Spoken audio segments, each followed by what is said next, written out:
The year 2025 marks Madeline's 4th year of liking Ellis. It's also the first year she decided to stop liking Ellis. 10 days countdown to graduation from the Economics and Management Department, girls' dormitory.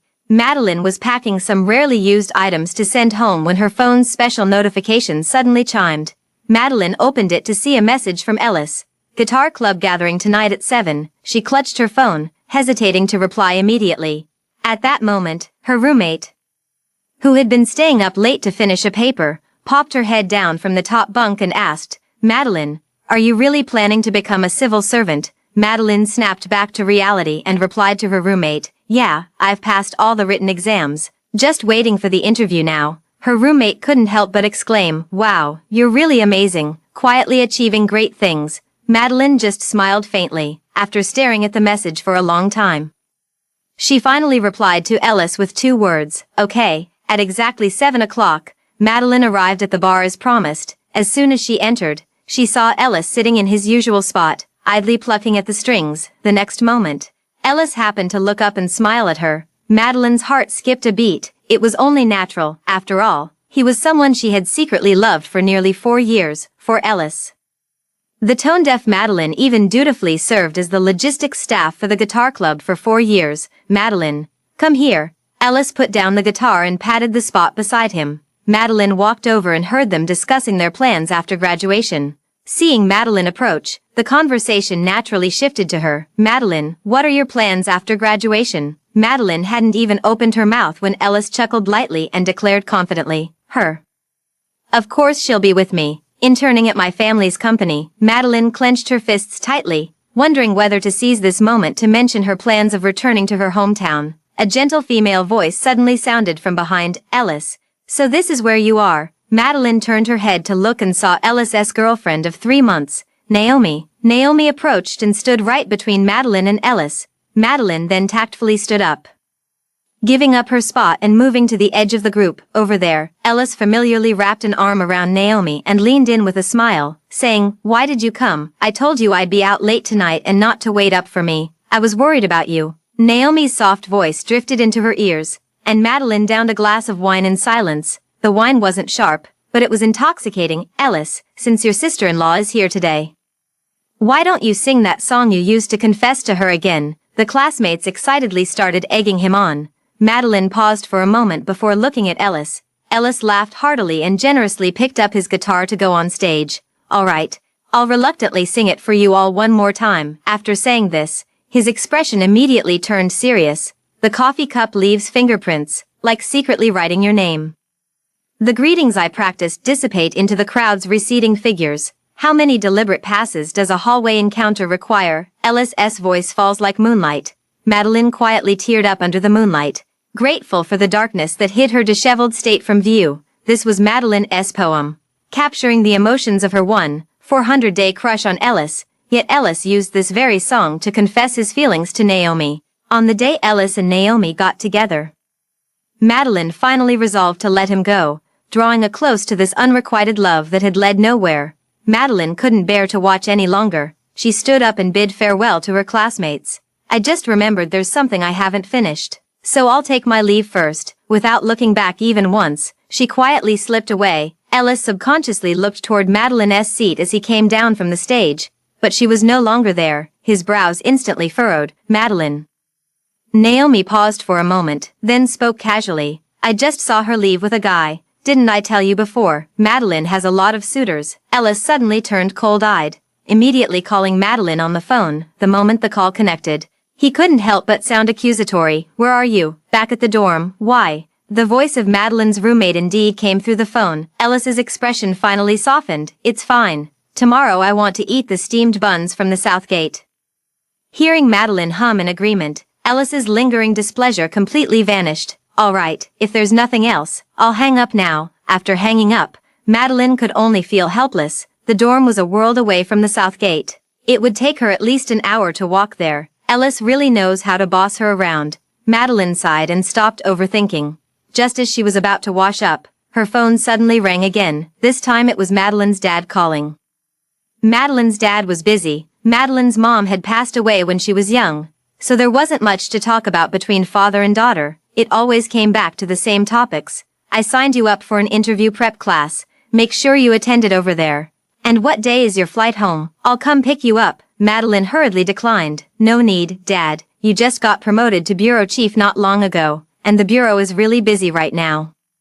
Madeline's dad seemed persuaded and didn't insist further, but he didn't hang up, hesitating as if he had something more to say. Dad, is there something else? Madeline was puzzled, then heard Madeline's dad tentatively ask, Madeline, there's a nice young man here who's still single. Would you like to meet him for a blind date? Madeline was stunned. Hearing her silence, Madeline's dad quickly explained, I promise you, he's a very outstanding young man. Even if you can't be boyfriend and girlfriend, being just friends would be fine too. Madeline couldn't stand hearing the word friends right now. It would make her remember how torturous these 4 years had been being friends with Ellis. Got it. Madeline ultimately didn't refuse Madeline's dad's kindness. All right, then I'll send you the kid's number. After hanging up the phone, Madeline's dad quickly forwarded a contact. Madeline proactively noted her name and purpose. Then clicked to add as a friend. Before going to bed, she saw that the person had accepted her friend request but didn't send any message. Madeline didn't take it to heart either. She turned off her phone and fell asleep immediately. Early the next morning, Madeline got up to buy steamed buns at the West Gate. As graduation approached, the school had scheduled several career guidance classes. Madeline hurried to make it to the classroom just before the class started. She handed the soup dumplings to Ellis, who complained somewhat discontentedly, Why are you so late? Naomi is starving. Madeline paused, only to see Ellis without hesitation pass the soup dumplings to Naomi beside her. Naomi raised an eyebrow, smiling as she looked at her. Thanks. Madeline felt her heart sink abruptly. She turned her head away and immediately said, Don't come to me for this kind of thing next time. I have my own matters to attend to.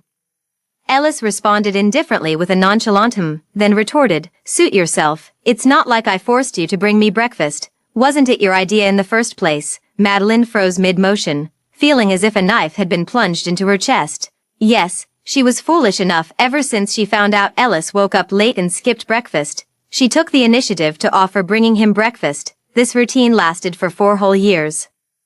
Sometimes she wondered if Ellis was aware of her feelings, which made him so presumptuous. Madeline silently turned to the page the teacher mentioned and said nothing more. After class, Ellis and Naomi went to eat together. Before leaving, Ellis turned back to Madeline and said, It's Naomi's birthday party tonight. Don't forget to come. Madeline merely gave a faint before walking past them. That evening, when she arrived at the venue with a gift, she saw Ellis holding Naomi in the center of the room. Happy birthday to you. Madeline handed the gift to Naomi and tried to leave, but was Ellis firmly grabbed by the hand and pulled to his side. Why are you so far away? Come sit here. Madeline stiffened, her forearm instinctively jerking away the moment it touched him. No need. I just came to deliver a gift and will leave right away. Ellis's expression turned cold, yet his hand remained tightly gripping hers, refusing to let go. Naomi's face changed colors repeatedly as she immediately squeezed between them, facing Madeline, and said with feigned intimacy, All right, no quarreling between good friends. Here, Madeline, let me introduce you to a friend, Mark. You participated in the school debate competition, right? He attended too and took a liking to you at first sight. You better seize the opportunity. He's very popular at school. Madeline couldn't help but frown. Really, there's no need.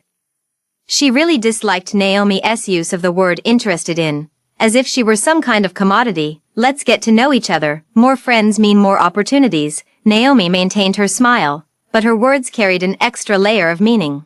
I heard you never dated anyone all through college. Is it that you're not interested in men, or that the one you're interested in doesn't like you back? Madeline instantly froze. Then she was Naomi pulled by the arm toward a nearby guy.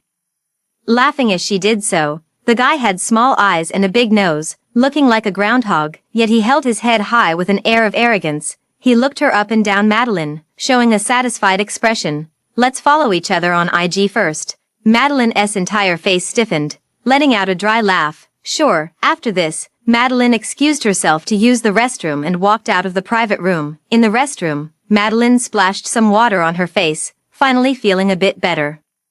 After lingering for a while, she stepped out of the bathroom only to see Ellis and Naomi embracing each other in the hallway. Madeline intended to walk away without a glance, but then heard Naomi's coquettish voice. I'm setting Madeline up on a date. You're not mad, are you? Ellis chuckled lightly at the words. Why would I be mad? We're just ordinary friends. Madeline felt a sharp pain in her chest, but her steps didn't falter. Then from behind, Naomi added, "What?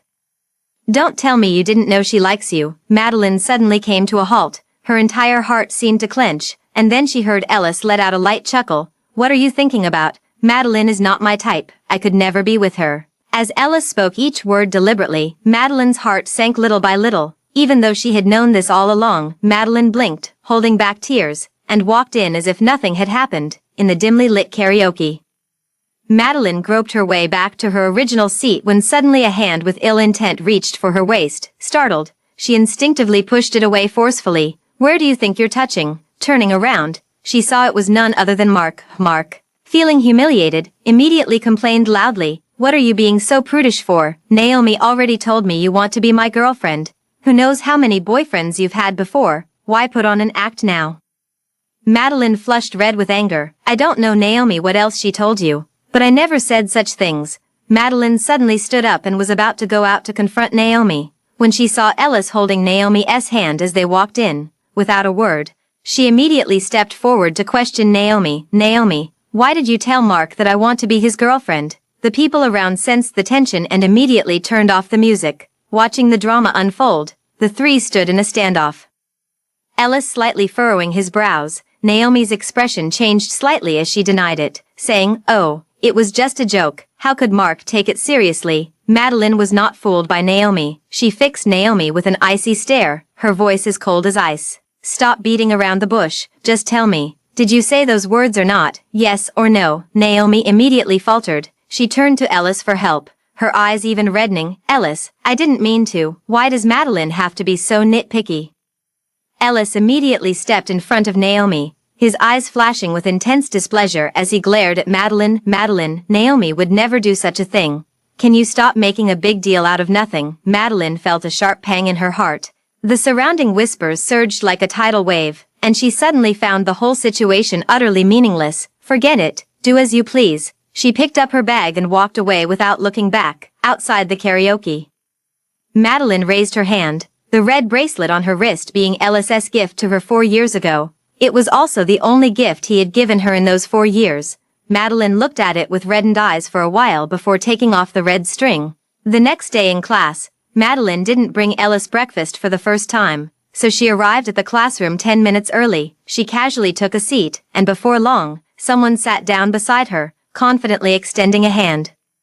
"Where's my breakfast?" Madeline didn't look at Ellis, just replied indifferently, "Didn't I say it already? I won't be bringing you breakfast anymore." Ellis's face instantly turned cold. He glanced around at Madeline, then suddenly noticed her bare wrist. Instinctively, he grabbed her forcefully and demanded, "Where's the bracelet I gave you?" Madeline winced in pain, struggling to free her hand. When she couldn't break free, she deliberately mumbled vaguely, "Probably lost it somewhere." Ellis kept staring at her fixedly, neither speaking nor letting go. The atmosphere instantly turned gloomy. Ellis's roommate sensed something was wrong and immediately said with a forced laugh, "If it's lost, then it's lost. After all, it was just something you casually made in the handicraft club to chase that junior girl, not worth much." After saying that, the roommate turned to Madeline with a grin. "Don't feel burdened either. That bracelet isn't unique to you. Ellis has given one to every girl he's met." As these words were spoken, Ellis suddenly let go of Madeline's hand, turned to the roommate with a laugh, and said, "I gave you one too. Does that make you a girl as well?" They quickly tussled into a playful scuffle, and the matter was lightly brushed aside. Only Madeline suddenly lowered her head. She had been so foolish. She thought this was her Ellis, the only proof that distinguished her from others. But in the end, it still amounted to nothing. Madeline gazed at the red mark on her wrist left by Ellis's grip, and remained silent for a long time. Just then, the phone in her pocket suddenly vibrated. Madeline took out her phone. It was a text from her civil service exam interview class teacher. "Madeline, tomorrow is the first class. Remember to arrive on time." She politely replied with a thank you. And the next second, Ellis's puzzled voice sounded beside her. "Madeline, what's this? Are you going to take the civil service exam?" Madeline panicked for a moment, meeting Ellis's questioning gaze, then suddenly calmed down. "Do you think I would go?" Ellis was stunned for a moment, then relaxed completely. "Of course you wouldn't go. With the opportunity to become my assistant right after graduation, why would you bother taking any civil service exam?" The corners of his lips curled into a bold smile. In his mind, she probably had no choice but to be with him, didn't she? Madeline felt a mix of emotions and simply replied, maybe, but Ellis immediately pressed closer. Oh, by the way, didn't you have a conflict with Naomi yesterday? She only let it go for my sake. Later, we're all going to play the escape room together. Don't make her angry again. Madeline couldn't help but frown. Ellis didn't give her a chance to refuse and said directly, do you still consider me a friend? If you do, don't make things difficult for me. Let's go together. With things having come to this point, Madeline had no choice but to follow along. Upon entering the secret room, Naomi immediately changed expression upon seeing Madeline, clinging to Ellis while coquettishly complaining. Why did you bring her along too? Ellis affectionately patted her head. We're all friends here, and my girlfriend is the most generous. Let's not dwell on how she offended you. Okay, Naomi gave a light hum, glanced at Madeline, and said pointedly, then let's hope certain people won't twist black and white again like yesterday, making trouble out of nothing. Madeline turned to leave immediately, but was Ellis tightly gripping her wrist. Didn't you promise me you wouldn't make Naomi angry again? Madeline, unable to break free, had no choice but to stay with a cold expression as the game began. Madeline remained like an outsider following behind them, doing her best to minimize her presence. It wasn't until the second round of the game that she was unexpectedly paired alone with Ellis in a separate room. The surroundings were pitch black.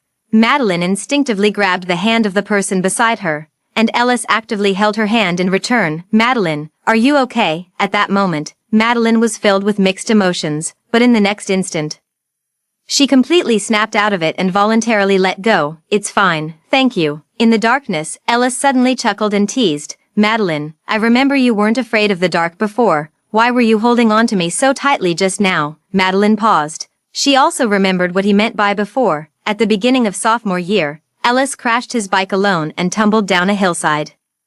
She spent the entire night searching for him in the pitch-black forest with just the faint light of a flashlight. That night was far more terrifying than now. In the darkness, Madeline forced a smile, bittersweet yet relieved. Maybe this place is just too horrifying. Ellis didn't pay it much mind and complained, I wonder where Naomi got assigned to. Madeline was momentarily stunned, then immediately scanned their surroundings. After a while, she pointed to a nearby window and said, how about we try to see if we can get out from there? The two approached the window and, upon inspection, discovered it was a mechanism-operated door that required both of them to work together at the same frequency to open. After discussing, the two immediately activated the mechanism. Counting in sync, they began turning the handles. The door slowly opened upward. Halfway open, Naomi's voice, slightly choked with tears, suddenly sounded from outside the door. Ellis, where are you?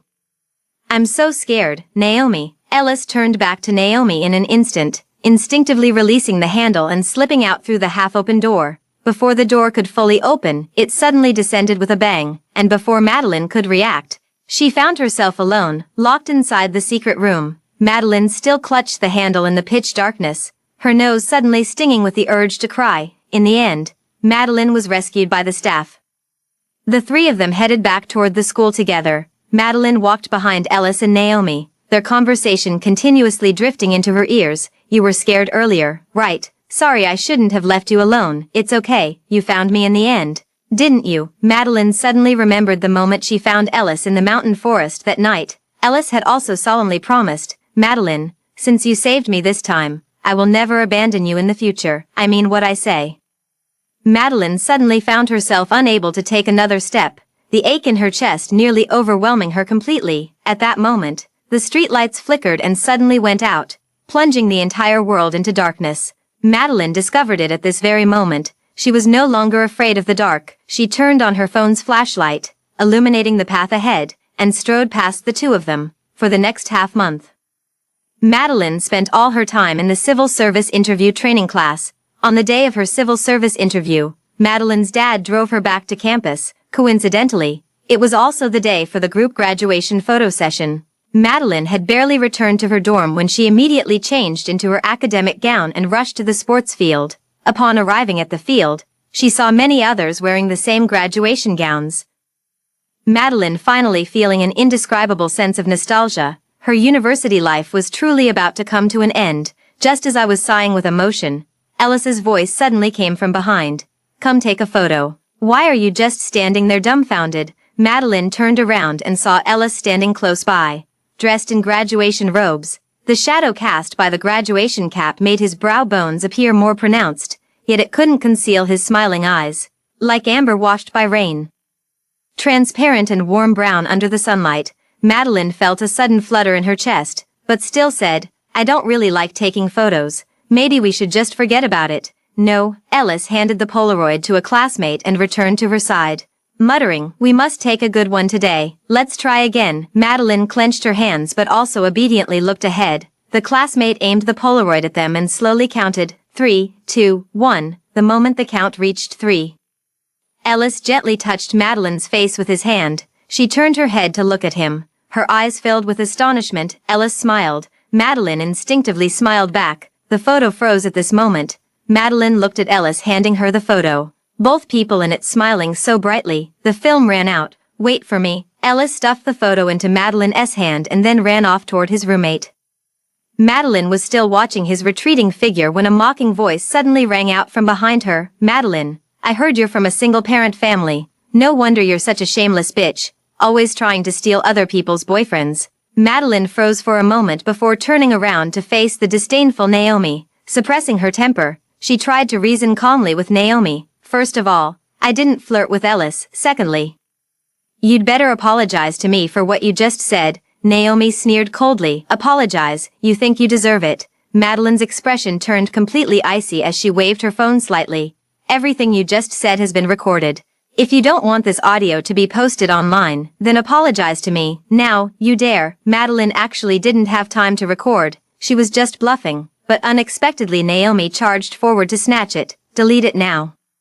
Madeline was startled and instinctively blocked with her elbow, but Naomi let out a scream, pretending to be pushed by her, and fell straight down. "Naomi." From a distance, Ellis immediately ran over. As soon as he helped Naomi up, she threw herself into Ellis's arms with reddened eyes. "Ellis, I don't know what I did to offend Madeline, but why does she have to keep picking on me?" Ellis frowned deeply and coldly said to Madeline, "Naomi is my girlfriend.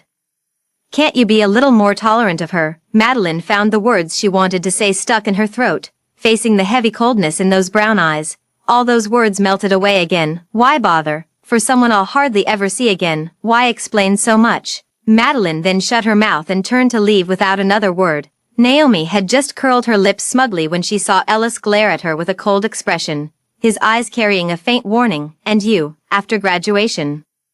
Madeline will be my assistant. She has a good temper and never stirs up trouble. You'd better behave yourself too and stop picking fights for no reason." Naomi's smile froze on her face. The next day, Madeline walked from the dormitory to the cafeteria. With many people pointing and whispering about her along the way, Madeline was utterly confused when a pimply-faced boy suddenly approached, eyeing her up and down. "So you're Madeline, right?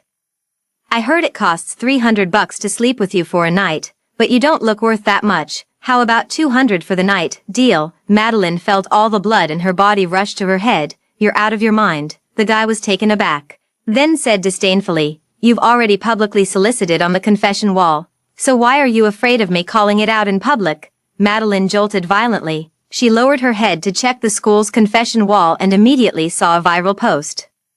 2021 Economics and Management Department. Madeline, $300 per night, discounts for acquaintances, welcome to patronize. Madeline's breath froze instantly as she scrolled through the page in disbelief. The comments section was flooded with slander and abuse directed at her. Madeline from the 2021 Economics and Management Department. "Madeline, I know her, never thought she'd be so open. You're out of the loop. She's quite the party girl. Just yesterday morning, she was seen getting out of her sugar daddy's car, probably spent the whole night fooling around with him." The account named Peach quickly posted a photo, capturing the exact moment Madeline stepped out of Madeline's dad's car yesterday morning. This photo instantly sparked widespread ridicule. "Oh my god, so disgusting, what a disgrace. I actually went to the same school as this kind of person for 4 years. Someone with such improper conduct should be expelled."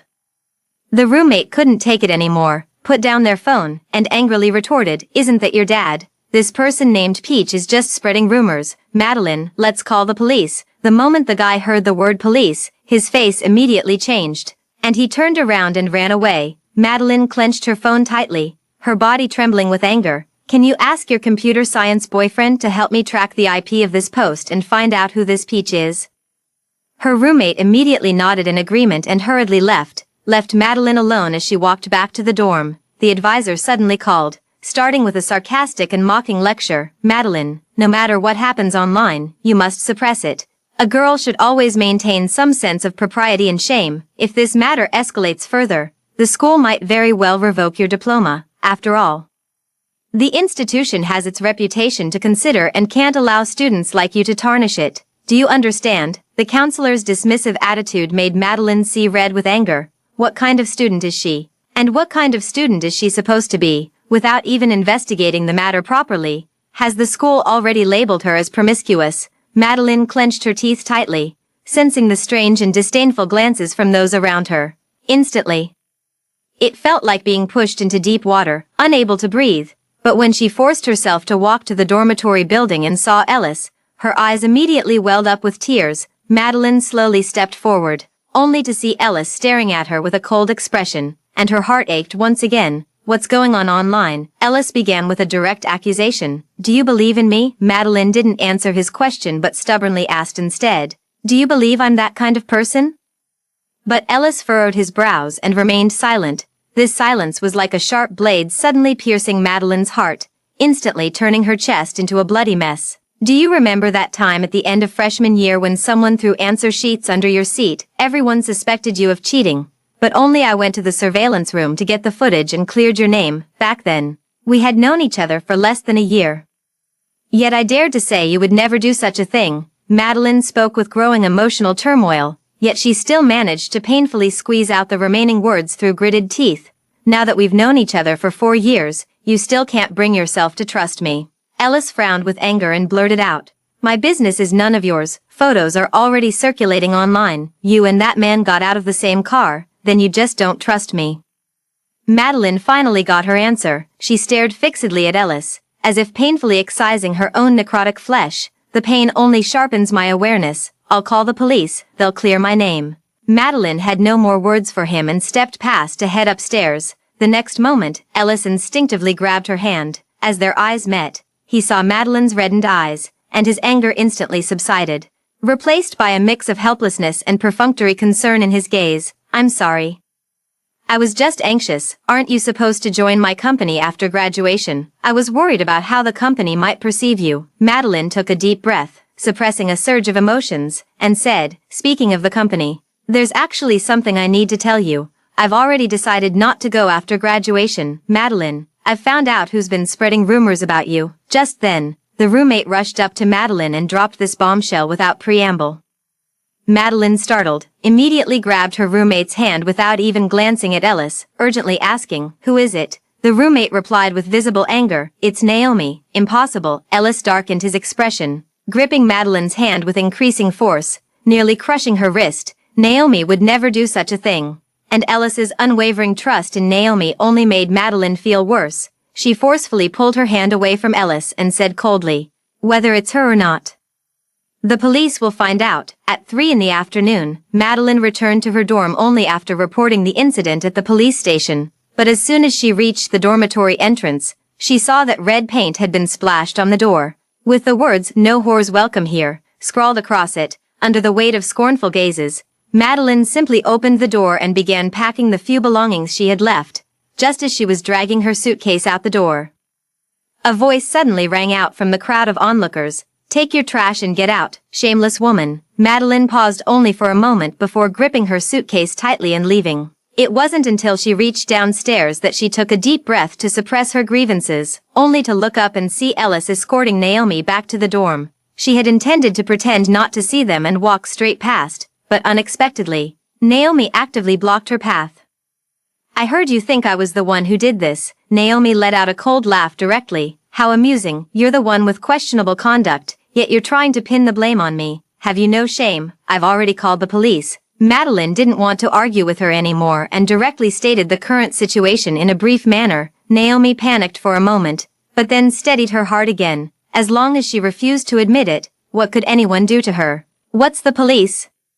She's the eldest daughter of the family. At this thought, Naomi wasn't flustered at all, even deliberately speaking with sarcasm. All right then, I hope the police officer can clear your name, but Ellis, before things are clarified, it's best not to let Madeline be your assistant anymore. Ellis remained silent with a frown, surrounded by an air of gloom. Seeing this, Naomi raised her phone with satisfaction, feigning surprise. Oh dear, I forgot. Your innocence is already gone, just now. Someone online has doxed you, and your sugar daddy has already been taken away by the police for investigation. Madeline was startled. She immediately took out her phone and checked Twitter. On the local trending list, a bold red headline read, "Breaking. City police chief caught keeping a 22-year-old mistress, now under investigation." The accompanying image showed Madeline's dad surrounded by police officers as he entered the police station. Ellis also saw this trending topic. After a long silence, he finally looked at Madeline with disappointment and said coldly, "Do you have anything else to say?" Madeline turned off her phone, but it felt like she had also extinguished the light in her heart. She just stared blankly at Ellis and asked softly, "In your heart, am I still your friend?" Then Ellis replied without hesitation, "I don't have shameless friends like you." His voice was cold and hard, like an ice pick stabbing into Madeline's chest. She felt a strange sense of relief, painful yet liberating, as if the last stone weighing on her heart had finally been lifted. Wiping the tears from the corners of her eyes, Madeline looked at Ellis and nodded solemnly. "Fine, starting today. We're no longer friends." Madeline said these words, then turned and walked away with large, steady strides, as if she truly would never look back. Ellis felt an inexplicable emptiness in his heart, as if he had lost something important. He instinctively wanted to step forward, but was tightly pulled back by Naomi. "Stop looking. Don't you find it disgusting?" "Shut up." Ellis lost control for the first time and shouted at Naomi. He immediately shook off Naomi and walked away in the opposite direction. At the school gate, Madeline hurriedly called Madeline's dad, but no one answered. Instead, one unfamiliar call after another kept coming in. Madeline casually answered one, only to hear a malicious male voice on the other end. "Are you Madeline? I saw online that you charged just $300 for a night. Is that true, psycho?" Madeline was so furious that her temple twitched involuntarily. She hung up the phone directly, only for another call to come through immediately. She clutched her phone tightly, watching as one vulgar text message after another popped up on the screen. "Wear black stockings for an extra $100, room 302 at LC Hotel. Waiting for you tonight. Here's my photo. Satisfied? Now show me yours. Money's no issue. If you're truly exceptional, I can even support you. You bitch. Get out of school. How could there be someone as shameless as you? Disgusting, disgusting, disgusting." Madeline stared blankly at everything before her. For a moment, she truly didn't know what to do.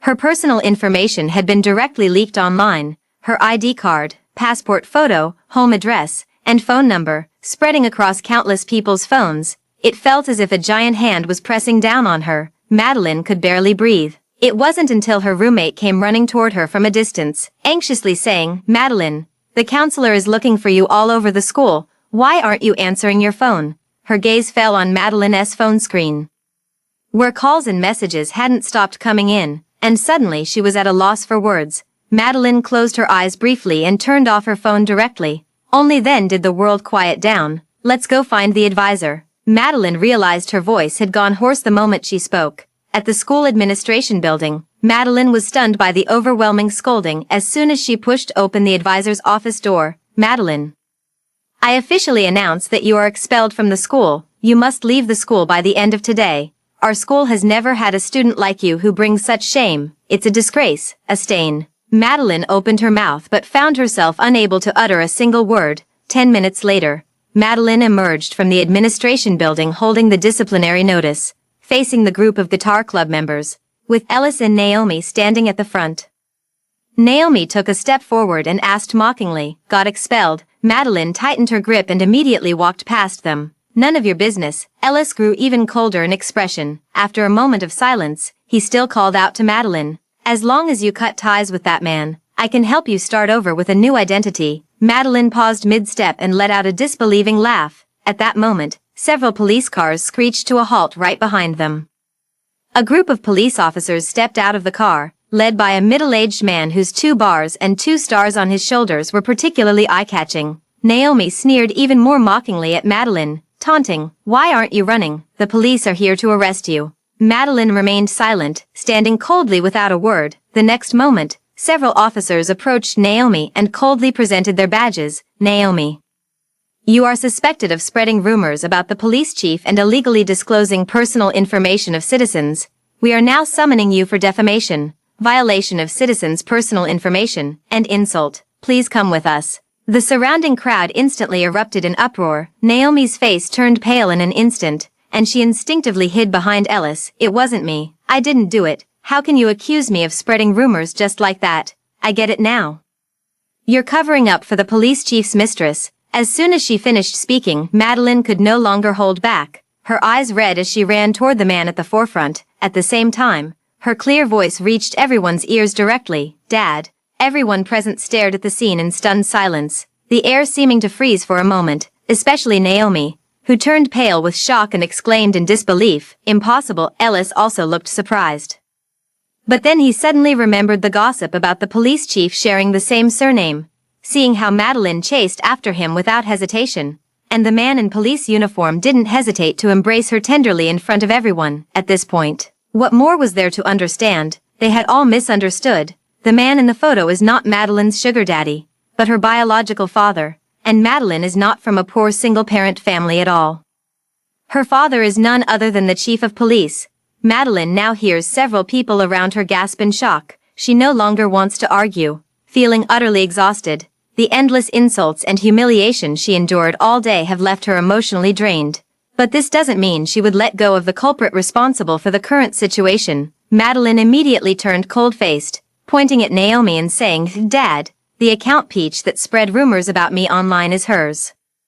She's also the one who doxed me." Madeline's dad instantly darkened his expression and looked at the nearby police officer. "What are you waiting for?" At Madeline's dad's command, the police immediately moved toward Naomi. Naomi turned pale with shock and hid behind Ellis, clutching his hand tightly. "You've got it all wrong. I'm Madeline's friend. How could I possibly do such a thing to her?" "Ellis, tell them." "Right." She anxiously shook Ellis's hand, as if urging him to speak up for her, but Ellis remained silent, his brows furrowed. He wasn't a fool. If things were truly as Naomi claimed, the police would never have made such a public scene by coming to the school to arrest someone. They must have solid evidence to act this way. At this thought, Ellis couldn't help but sigh in disappointment. Naomi's image gradually crumbled in his heart. His tone turned slightly cold. "If you didn't do it, why be afraid?" He paused, then lowered his voice and said, "I told you long ago not to go too far, but you wouldn't listen." Naomi's heart couldn't help but sink violently. At this moment,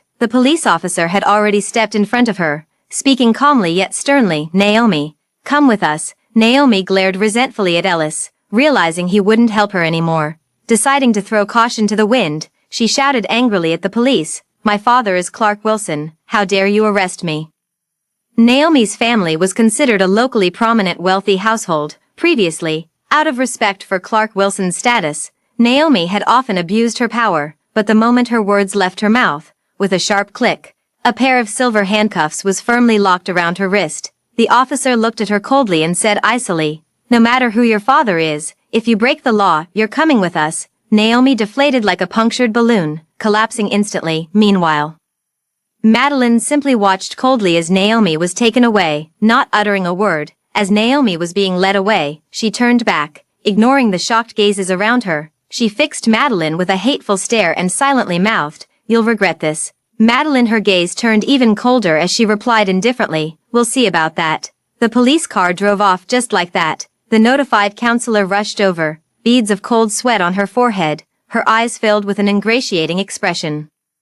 "Madeline, if you'd told us earlier that your father is Director G, we wouldn't have." Meeting Madeline's icy gaze, she also trembled and instinctively averted her eyes. "What are you all standing around here for? There's nothing to see. Disperse now." The advisor turned her back and shooed away the onlookers.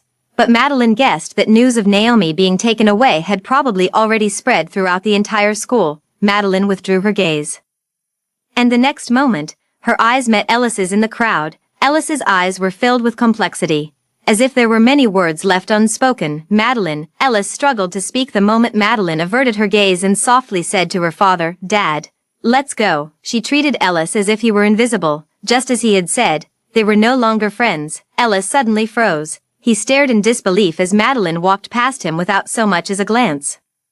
His heart feeling as if it had been clenched in that instant, Ellis took a step forward, only to be bypassed by the counselor, Madeline. This is also my fault for not investigating properly beforehand.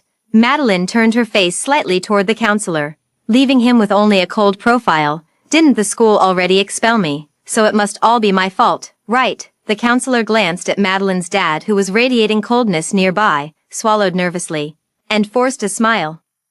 It's all a misunderstanding, just a misunderstanding. The group ignored him as if he were invisible. Ellis clenched his fists, watching them move further away, watching Madeline grow increasingly indifferent to his presence. Feeling an increasingly unbearable weight in his heart, he took a deep breath, then struggled to follow them. At the police station, Naomi sat at the mediation table in silence, refusing to answer any of the police's questions, only saying, "I won't respond until my family's lawyer arrives." Soon, Naomi's father and the lawyer arrived at the scene. The moment Naomi's father walked in, he spotted Madeline's dad. His face darkened instantly, and without hesitation, he slapped Naomi, shouting angrily, "How could I have raised such a disgraceful daughter?" Then, Naomi's father humbly approached Madeline's father. His eyes slightly reddened. "Chief G, my daughter was in the wrong. We're willing to pay any amount in compensation. Could we just sign a settlement agreement, Dad?" Naomi shouted resentfully. Seeing her father show no reaction, she turned her hateful gaze toward Madeline and lashed out, "I did it all. I just can't stand you. If you want to hit or scold someone, come at me. Who told you to seduce my boyfriend? You deserve it." Naomi's sharp and venomous voice echoed through the police station. Naomi. Ellis had just arrived at the scene when he heard Naomi say this, and he froze instantly. When he regained his composure, his face flushed with anger. "Between me and Madeline, it has always been completely innocent." Innocent? Naomi curled her red lips, her face full of sarcasm and an uncontrollable, almost manic malice. "What kind of innocent friends are as close as you two? Dare you say you've never felt even a hint of attraction to Madeline?" These words pierced the heart like a knife. Ellis suddenly fell silent, not even daring to look at Madeline. After a long silence, he only said, "We're just friends." Madeline could no longer bear to watch this farce. She let out a long sigh and coldly stared at the two of them. "Enough. Can you stop pretending to be the victims? Clearly, I'm the one who's been wronged, doxed, humiliated, even fired. What are you two complaining about?" Madeline finished speaking and turned to the police, stating directly, "I refuse any mediation. Let everything proceed according to the law. I want everyone who did wrong to be punished." She turned and walked away without a second glance, completely ignoring the uproar that erupted behind her. At the police station entrance, Madeline's dad got into the back seat of the car first. Madeline followed, and just as she was about to close the door, a hand suddenly blocked it. Unnoticed, she ended up pinching the hand as she shut the door. Outside the car, Ellis couldn't help but hiss in pain as he withdrew his hand, yet, he had no time to tend to his injury, only urgently saying, "Madeline, I'm sorry, I misunderstood you." Madeline silently looked at him, her gaze devoid of its former warmth. "I accept your apology." Ellis felt a sudden relief and began to smile, only to see Madeline say expressionlessly, "But I won't forgive you." Ellis froze abruptly, staring blankly as Madeline decisively closed the car door and drove away without hesitation. At that moment, he stood rooted to the spot, suddenly at a loss. 3 days later, Naomi was formally transferred to the court on charges of defamation, violation of citizens' personal information, and insult, facing a prison sentence of over 3 years. Meanwhile, the school handed the diploma to Madeline, and all those involved in the online defamation received court summons one by one. Even that male college student who shamelessly provoked Madeline ended up receiving a severe disciplinary warning from the school. Everything finally settled down. Outside the girls' dormitory, Ellis was calling Madeline, but the phone kept ringing unanswered. Frowning, he happened to see Madeline's roommate and approached to ask, "Where's Madeline?" The roommate rolled her eyes indifferently, about to ignore him and leave, but then stopped with a mischievous grin. Turning back, she deliberately said sarcastically, "Didn't you boast about being Madeline's best friend? Don't tell me you didn't even know she's leaving Beijing." The roommate watched with satisfaction as Ellis froze instantly, then leisurely explained, "Madeline passed the civil service exam. She won't be coming back to Beijing anymore." Civil service? When did she pass the exam? Ellis looked utterly astonished, then suddenly recalled the text message he had seen on her phone earlier, and his face immediately darkened. The roommate impatiently cut him off. "I have no obligation to tell you about her. Since you chose Naomi, stop harassing Madeline." Ellis raised an eyebrow, suppressing his anger as he retorted, "My matters with Madeline are none of your business." The roommate let out a cold laugh. "You don't actually still think you're Madeline's friend, do you?" Ellis fell silent, a surge of indescribable restlessness churning in his chest. Without further explanation, he turned and walked away. As he walked, he made a call, urgency in his voice. "Bro, can you help me check someone's flight details?" "Yeah, it's urgent." Ellis paused before finally admitting, "Yes, she's very important to me." After returning home, Madeline started unpacking her luggage. Just then, her phone suddenly rang. She picked it up and saw it was her roommate calling. "What's up?" Her roommate sighed on the other end. "Just now, Ellis asked me where you went. I told him about you passing the civil service exam, and he seemed a bit upset. Sorry, I shouldn't have casually shared your business with others." Madeline fell silent for a moment, but finally said softly, "It's okay, even if you hadn't told him, he would have found out eventually." That being said, after hanging up the phone, Madeline suddenly felt a void in her heart. She looked down at the graduation photo in her hand. She stood in the front row, Ellis right behind her, a mere arm's length away, yet it marked their final intersection. Madeline only stared at it for a few moments before placing the photo in the drawer and closing it. The next morning, Madeline was still in a deep sleep when she heard someone knocking at the door, each sound more urgent than the last. Madeline had no idea who could be at the door. Puzzled, she opened it, only to fall silent instantly. Standing outside was none other than Ellis. Ellis seemed to have rushed over overnight. His eyes were bloodshot, his clothes still wrinkled, a far cry from the refined young master she remembered. "Madeline, I couldn't get through to you on the phone." Ellis forced a smile and tentatively asked, "Did your phone run out of battery?" Madeline remained silent for a moment before stating without hesitation, "It has power. I blocked you." Ellis's heart instantly clenched. He opened his mouth, suddenly at a loss for words. Madeline had never spoken to him in this tone before, never. Ellis's eyes suddenly dimmed as he took a step forward, as if trying to grasp at the last remnants of something. "We agreed that after graduation, you'd come work with me, and together we'd build our future." Madeline couldn't hold back any longer. She simply couldn't understand the man before her. How could he still believe they had a future together, even after everything that had happened? "Ellis, I have my pride too. What makes you think I'd still be waiting for you just because you turned around? Aren't we friends?" Ellis asked breathlessly, pressing the question urgently. Madeline pushed him away forcefully, her gaze cold and merciless. "We haven't been friends for a long time." Ellis could only watch as the door was shut in his face, the stairwell so quiet that all he could hear was his own breathing. No longer friends. It was so strange, although he was the one who first uttered these words. Hearing them from Madeline made him feel like he couldn't catch his breath. Ellis subconsciously raised his hand to knock, lifting it mid-air, only to hear a puzzled male voice behind him. "Do you still need something?" Ellis turned around to see Madeline's dad. Meeting his wary gaze, Ellis felt awkward for the first time and said sheepishly, "It's nothing, Uncle, I'll be going now." He hurried downstairs, unable to resist glancing back up at the building. He looked at Madeline's small window, but no one was there. Ellis had an unreadable expression before finally turning to leave. The second he left, Madeline appeared on the windowsill. Madeline stared fixedly at Ellis's retreating figure. She took a deep breath to suppress the chaotic surge of emotions, then forcefully pulled the curtains shut. The next second, the world finally quieted down. Ellis, it was already 8 hours later when he returned to Beijing. Exhausted, he lay on the bed, his mind completely blank. His phone suddenly vibrated beside him. He opened it to see a message from the guitar club group chat. "Want to hang out tomorrow night?" "Sure." "At Ellis, are you coming?" "Come." Ellis was upset and urgently needed an outlet. Perhaps some alcohol would make him feel better. "All right, that means everyone's coming. I'll book seats according to the head count." "I'm not coming." Madeline suddenly, a single sentence from her plunged the group chat into silence.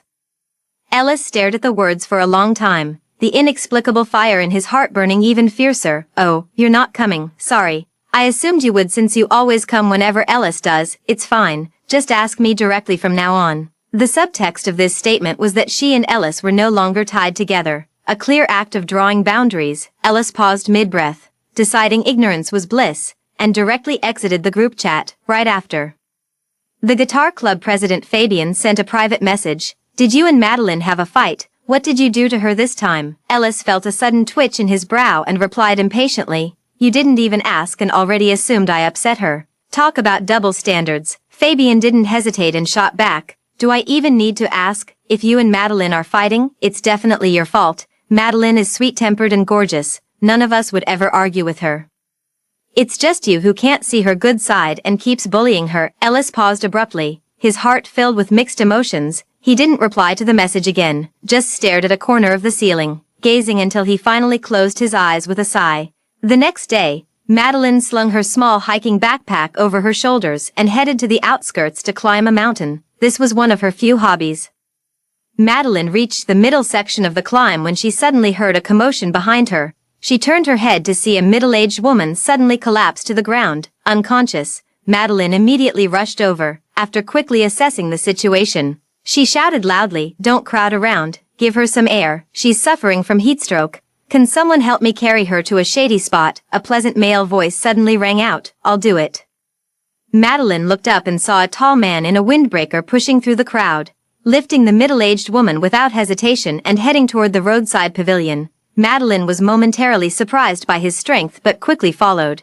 A few minutes later, the woman gradually regained consciousness and tightly grasped Madeline's hand, thanking her. "I'm so grateful to you. If it weren't for you both, I would have been in real trouble today," Madeline patiently replied. "When hiking, you should know your limits. Don't push yourself if you feel you can't go on. This matter has finally come to an end." Madeline turned around and saw the man who had helped her standing right behind her. The man's towering height of 1.8 meters was instantly noticeable, with the loose clothing barely concealing the well-toned muscles from years of training. A faint old scar on his jawline added a rugged vitality to his face.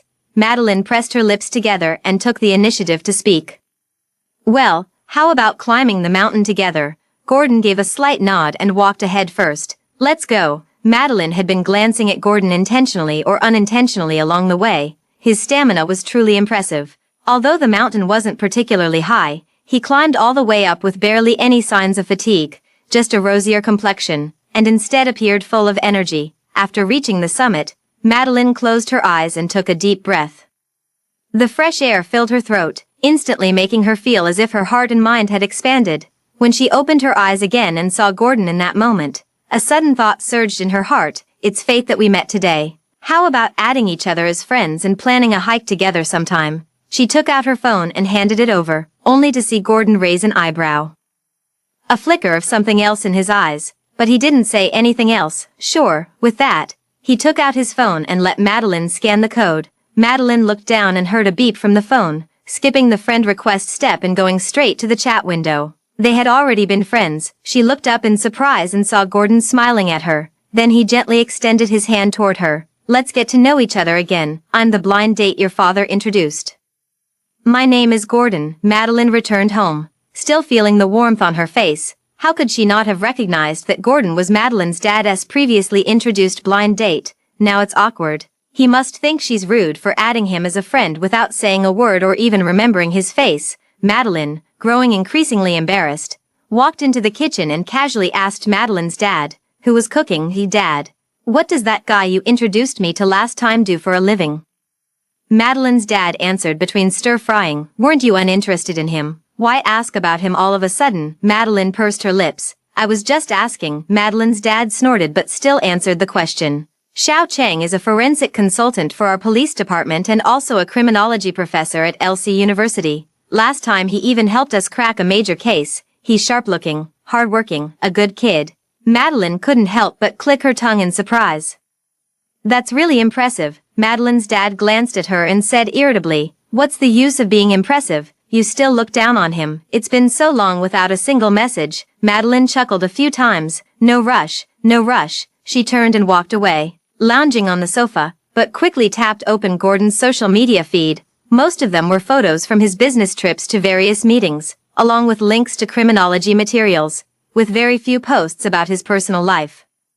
Madeline refreshed the page stubbornly once more. To her surprise, his social media feed updated with a new post, a scenic photo from the mountaintop just now, where her profile had accidentally been captured in the frame. The caption read, "A day full of unexpected encounters." Madeline clenched her hand and, as if possessed, saved this photo. 8 p.m. Ellis arrived punctually at the bar for the appointment. He sat in the booth with a furrowed brow, his face clearly showing irritation.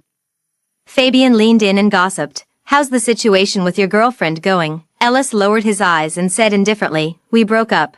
I don't really know the details." Fabian also sighed and remarked, "I really didn't see it coming. Naomi being that kind of person, Madeline is just a friend of ours. How could she even get jealous over a friend?" At this, his girlfriend let out a sarcastic snort. "Naomi did something wrong, but haven't you all made mistakes too? There's no such thing as genuine friendship between the opposite sex. Don't tell me you didn't know Madeline has always had a crush on Ellis." The words cut like a knife, abruptly slicing through the thin veneer everyone had tacitly agreed to pretend didn't exist. Ellis fell silent all at once. He tilted his head back and downed a glass of liquor. It was strong, burning his throat and clouding his mind in one fiery gulp. "What are you talking about? They're just friends." Fabian saw this and quickly grabbed his girlfriend, but she seemed unable to tolerate the hypocrisy of the group any longer and sneered, "You really are all the same, disgusting scumbags." With that, she snorted coldly and got up to leave. After being scolded like this, Ellis found it hard to speak his mind. Frustrated, he had nowhere to vent his emotions. All he could do was drown his sorrows in glass after glass of alcohol. As the night deepened, his vision grew increasingly hazy, and his heart ached unbearably. "Stop drinking," Fabian frowned, snatching the drink from Ellis's hand. Ellis paused for a moment before looking at Fabian and asking softly, "Do you also think I'm a scumbag?" Fabian remained silent, not answering the question. Ellis received no response and smiled self-deprecatingly, gripping the cup tightly. After a long silence, he murmured in a low voice, "Do you think I don't want to be with her? But becoming lovers means there might come a day when feelings change and we break up. I don't want to break up with her, nor have I ever thought of leaving her. If that's the case, wouldn't it be best for us to just stay friends?" His drunken eyes were filled with confusion and struggling pain, yet they also revealed a sincere bewilderment. Fabian opened his mouth, clearly startled by these words. "Ellis, you don't like Madeline, do you?" Ellis froze instantly. He closed his eyes.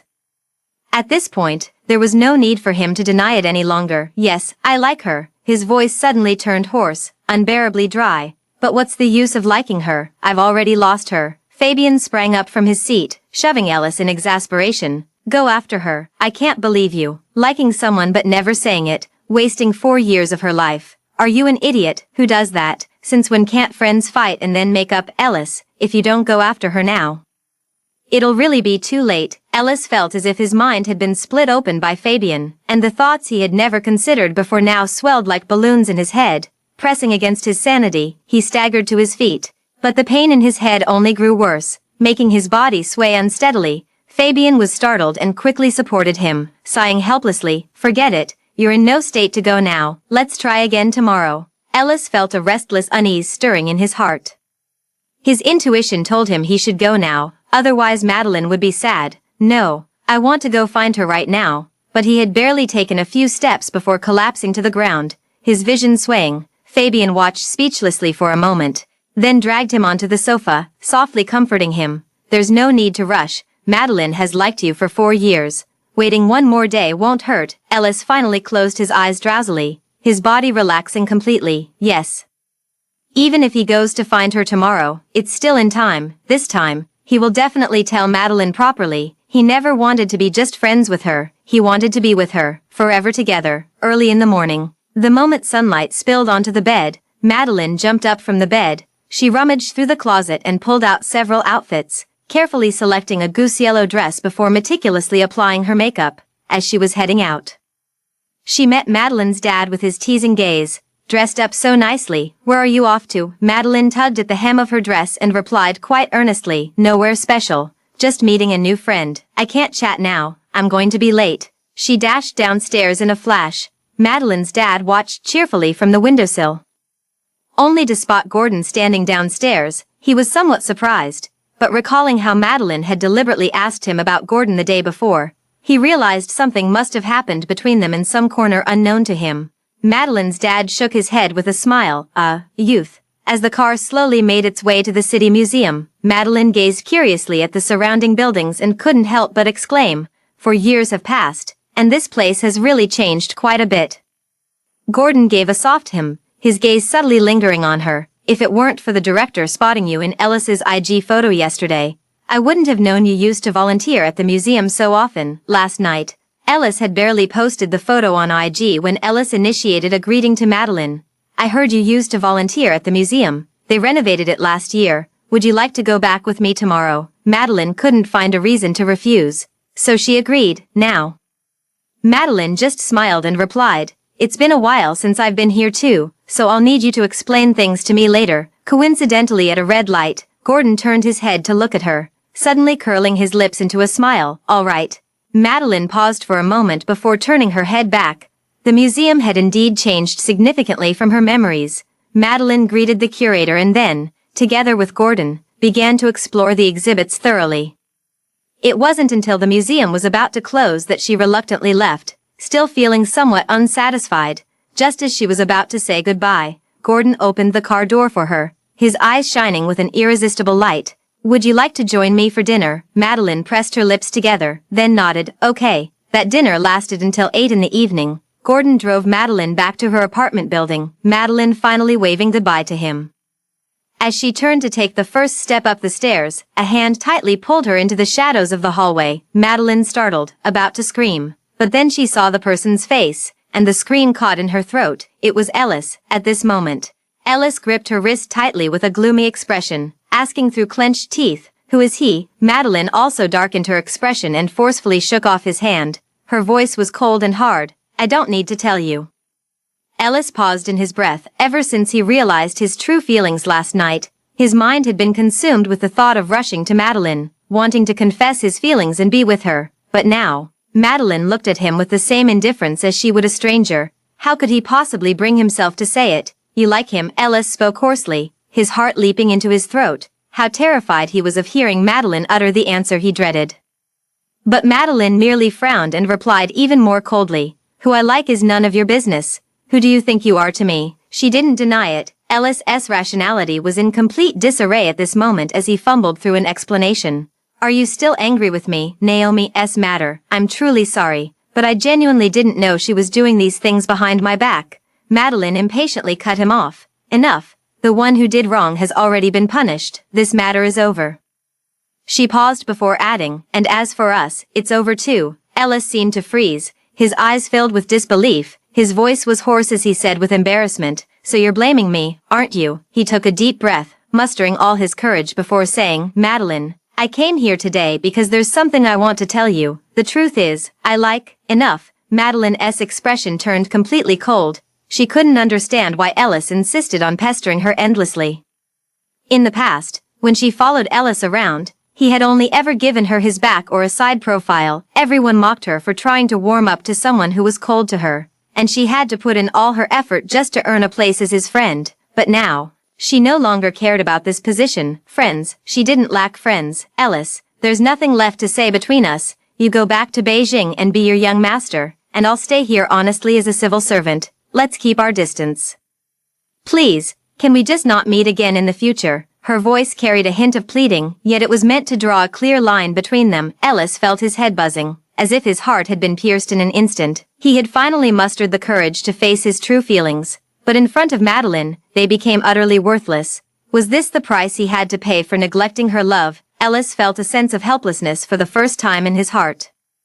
But Madeline had already started walking upstairs, her footsteps growing fainter as she moved further away from him. Ellis stood frozen in place, like a statue, completely devoid of spirit. Madeline returned home, took a hot shower, and comfortably settled in. Ellis was the last thing on her mind. He was someone who valued his pride greatly, and after being humiliated by her, she figured he would leave on his own soon enough. At 10 o'clock in the evening, the night shift, Madeline's dad finally returned home. He looked quite disheveled as he entered, drenched from head to toe in rainwater. Madeline quickly grabbed a towel and rushed over to him. "Dad, why didn't you call me when it started raining? I could have come to pick you up." Madeline's dad took the towel and wiped his face. "It's not safe for you to go out at night either." Madeline clicked her tongue disapprovingly, then said, "What could possibly be unsafe? It's just a few hundred meters to the police station. What if you catch a cold from getting soaked?" As she spoke, she nudged her dad toward the bathroom. "Go take a shower quickly." Madeline's dad helplessly hummed in agreement, pausing abruptly before entering the bathroom as if he had something to say. Madeline asked, somewhat puzzled, "What's wrong?" Madeline's dad turned back, hesitated for a moment, then said, "That boy who followed us to the police station last time is still standing downstairs in the rain. His lips have turned pale from the cold. Do you want to go check on him? Madeline fell silent instantly, yet her feet remained firmly planted. Madeline's dad sighed upon seeing this and said, "Never mind, forget what I said. I'm going to take a shower first." With that, he went into the bathroom. Madeline lowered her head, lost in thought. Downstairs, Ellis let the cold rain pour over him. An unfamiliar and sorrowful emotion surging in his chest. "I'm so unwilling to leave like this." Madeline is the most soft-hearted person. She definitely wouldn't stand by and watch him getting drenched in the rain downstairs. Their 4 years together could never be so easily cast aside. Ellis stubbornly raised his head, gazing at Madeline's bedroom window. The warm yellow light was still on. She hadn't gone to bed yet. Did that mean he still had a chance? Ellis shivered all over from the cold, yet his gaze remained fixed on that spot. That light seemed like the last guiding sign for him in the hazy, rainy night. But the next second, the light suddenly went out. The light in his eyes finally went out as well. At this moment, he finally understood what it was that he had lost. It was Madeline's love. The next day, Madeline glanced downstairs while coming down for breakfast. The familiar figure was nowhere to be seen around. Madeline withdrew her gaze and left calmly. Ellis mustered his last bit of strength to open a hotel near Madeline's home. The moment he entered, he collapsed onto the bed, his entire body burned with fever, and his rationality gradually faded away. In the twilight between sleep and wakefulness, he suddenly recalled past events. There had been times when they hadn't strictly maintained the boundaries of friendship. He remembered it was one night during their sophomore year. The guitar club had gone on a trip to Heilongjiang together. Madeline was from the south and had never seen snow before.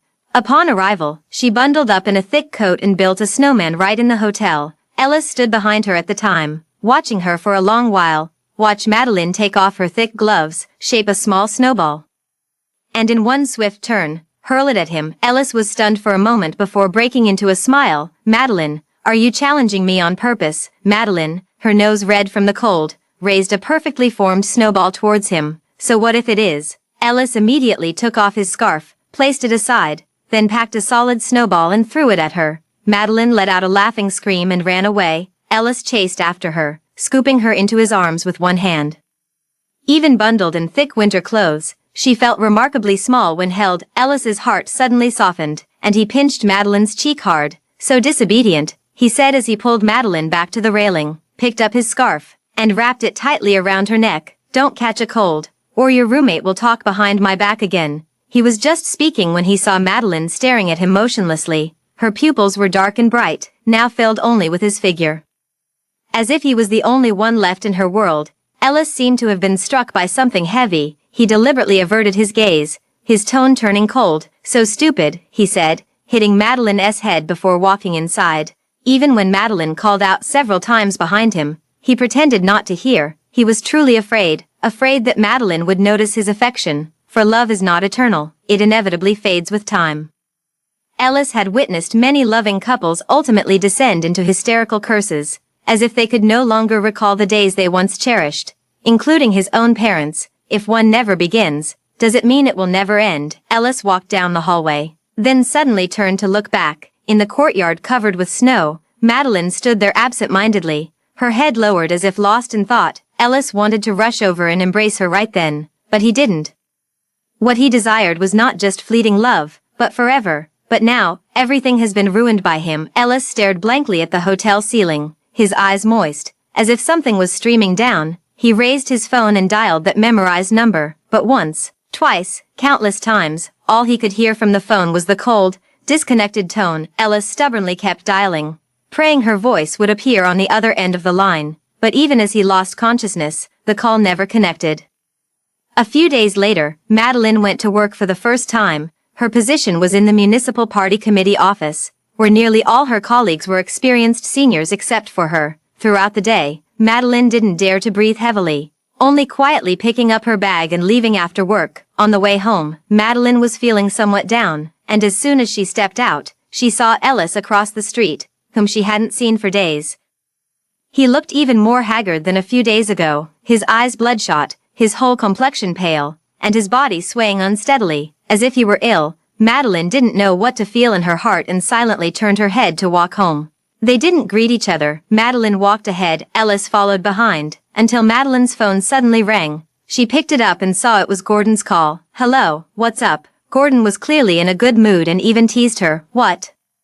Can't I call you for no reason?" Madeline couldn't help but laugh. No such thing. Her words were cut short as, in the next instant, her breath was completely stolen by the approaching figure. Ellis stood before Madeline, his soft lips pressing against hers, gazing at the trembling lashes and incredulous pupils of Madeline so close to him. He suddenly reached out, wrapped an arm around her waist, pulled her tightly against him, and kissed her back with even greater intensity. For a fleeting moment, the two felt nothing, as if the entire world had faded away, leaving only each other. "Madeline," suddenly, Gordon's puzzled voice came through the earpiece. "Is the connection bad? Madeline, can you hear me?" The sound was like a bolt from the blue, completely snapping Madeline back to her senses. She forcefully pushed Ellis, decisively hung up the phone in her hand, and then glared angrily at Ellis, fuming. "Ellis, what's gotten into you?" Ellis staggered backwards several steps from the push, his lips still glistened with moisture, but his entire demeanor was so gloomy he couldn't utter a word. Madeline's heart pounded like a drum, yet she roughly wiped her lips, her voice growing even colder. "Ellis, I could report your behavior just now to the police. I like you." In the extreme quiet, Ellis let out a few soft gasps. He looked at Madeline with pleading eyes and whispered, "Madeline, I really like you so much." Madeline froze instantly, her heart raced uncontrollably, and even her eyes turned red. "You're really crazy." Her face turned cold as she stepped around him to leave. But before she could take more than a few steps, Ellis caught up with her. "I like you." Those same 4 words, yet to Madeline, they felt like the most ironic dagger. Madeline turned around without hesitation and slapped Ellis across the face. The force of the blow turned his head aside, leaving a vivid red handprint on his pale skin. "Stay away from me." She hardened her heart and walked a few steps, only to hear a loud thud, like something heavy hitting the ground. Madeline couldn't take it anymore and wanted to turn back to give Ellis another slap. But she saw Ellis collapse stiffly to the ground, unconscious. Startled, she quickly ran back and, upon touching Ellis, realized he was burning up. He had actually fainted from a high fever.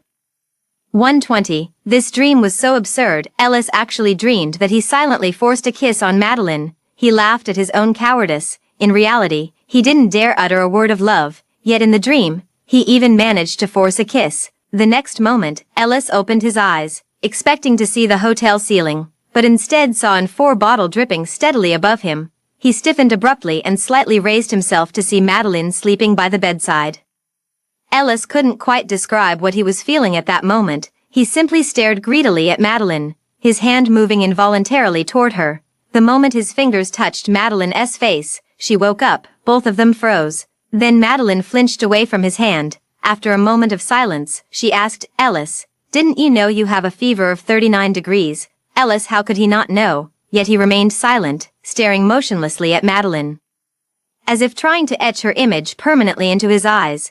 Madeline involuntarily curled her fingers and turned her head away to avoid his gaze. "Fabian will be here soon. If you need anything, press the call button for the nurse. I'll take my leave now." Without a second thought, she wanted to draw a clear line and turn to leave. But Ellis suddenly spoke up at that moment. "I've been dreaming about these past few nights. Those were such good times, when nothing had happened yet. I never thought we'd become so distant one day." His voice was hoarse, filled with the ache of nostalgia, yet Madeline turned back to look at Ellis, her gaze devoid of any lingering affection. "You never considered it because you assumed no matter what happened, I'd always be by your side, but that's not the reality. No one in this world is truly indispensable to another. Leaving you will only make me better." Madeline paused, meeting Ellis's already reddened eyes, and declared without hesitation, "Staying by your side would be the real tragedy." Ellis stared blankly at Madeline, his mind buzzing. All he saw was Madeline's expressionless face as she calmly left with these words, "The medical expenses weren't much. You don't need to pay. Goodbye. Don't come here again in the future. We're not from the same world." Madeline left. She walked away without hesitation after saying those words, as if it were just a random act of kindness. Saving a stranger on the roadside, without expecting anything in return or even a word of thanks. A completely random act from start to finish. Ellis's eyes were completely red, but he couldn't utter a single word. He could only watch silently as her figure disappeared into the hospital room, until even the air lost her scent. Madeline was right. Before long, Fabian hurriedly arrived at the scene. He looked Ellis up and down carefully before finally letting out a sigh of relief. saying with a sigh, "Why must you do this?" Ellis closed his eyes, avoiding the pitiful gaze, feeling an indescribable discomfort in his heart. "Go back to Beijing," he said hoarsely, not chasing anymore. Fabian was somewhat surprised, but soon fell silent, because the usually reserved Ellis let out a bitter laugh at this moment, his eyes filled with desolation. "I can't chase anymore, she really doesn't love me." Just after returning home, Madeline received a message from Fabian. "I took him away." Madeline certainly knew who this he referred to. She only paused for a moment before quickly replying, "Okay, he won't be coming over anymore." Fabian seemed to want to say something more, but in the end, only offered this reminder. Madeline didn't hesitate and casually replied, "That's good, won't you feel reluctant? After all, you liked him so much." Madeline paused for a moment. Yes, she had once liked Ellis so much, liking her so much that everyone could tell. Yet he pretended not to know. He gradually exhausted all her love, until in the end she could no longer afford to love him, nor could she bear those memories and feelings. This was their final outcome, the inevitable ending. Madeline took a deep breath, slowly suppressing the surging emotions once more. "I used to like him so much, but now that I don't anymore, his affairs have nothing to do with me." She stared blankly at these words, her eyes suddenly turning resolute. Then with a light touch of her fingertip, the message was sent. At the airport at this moment, Fabian glanced at the despondent-looking Ellis and sighed. "Must you ask so clearly?" Ellis handed the phone back to him and replied softly, "I just wanted an answer." He picked up his suitcase and walked silently toward the boarding gate. Now that he had it, he seemed even more upset. 3 years later, Madeline finally managed to blend into the office circle, keeping regular working hours. And even going hiking with Gordon on weekends, she made many new friends and felt her life becoming increasingly stable. Just arriving at the office today, Madeline was called into the boss's office. As soon as she entered, the boss handed her a document and instructed, "Recently, major cities have been working on cultural tourism accounts. You're a college student and more familiar with online matters than we are. Find some time to coordinate with the cultural tourism department and collaborate on setting up the account." Madeline took the document, feeling somewhat overwhelmed, but could only reply, "Okay." After leaving the office, she immediately called the Cultural Tourism office. "Hello, this is Madeline. Have you been informed about the account creation project?" The young lady over there quickly replied, "Got it. We've contacted a professional advertising agency here.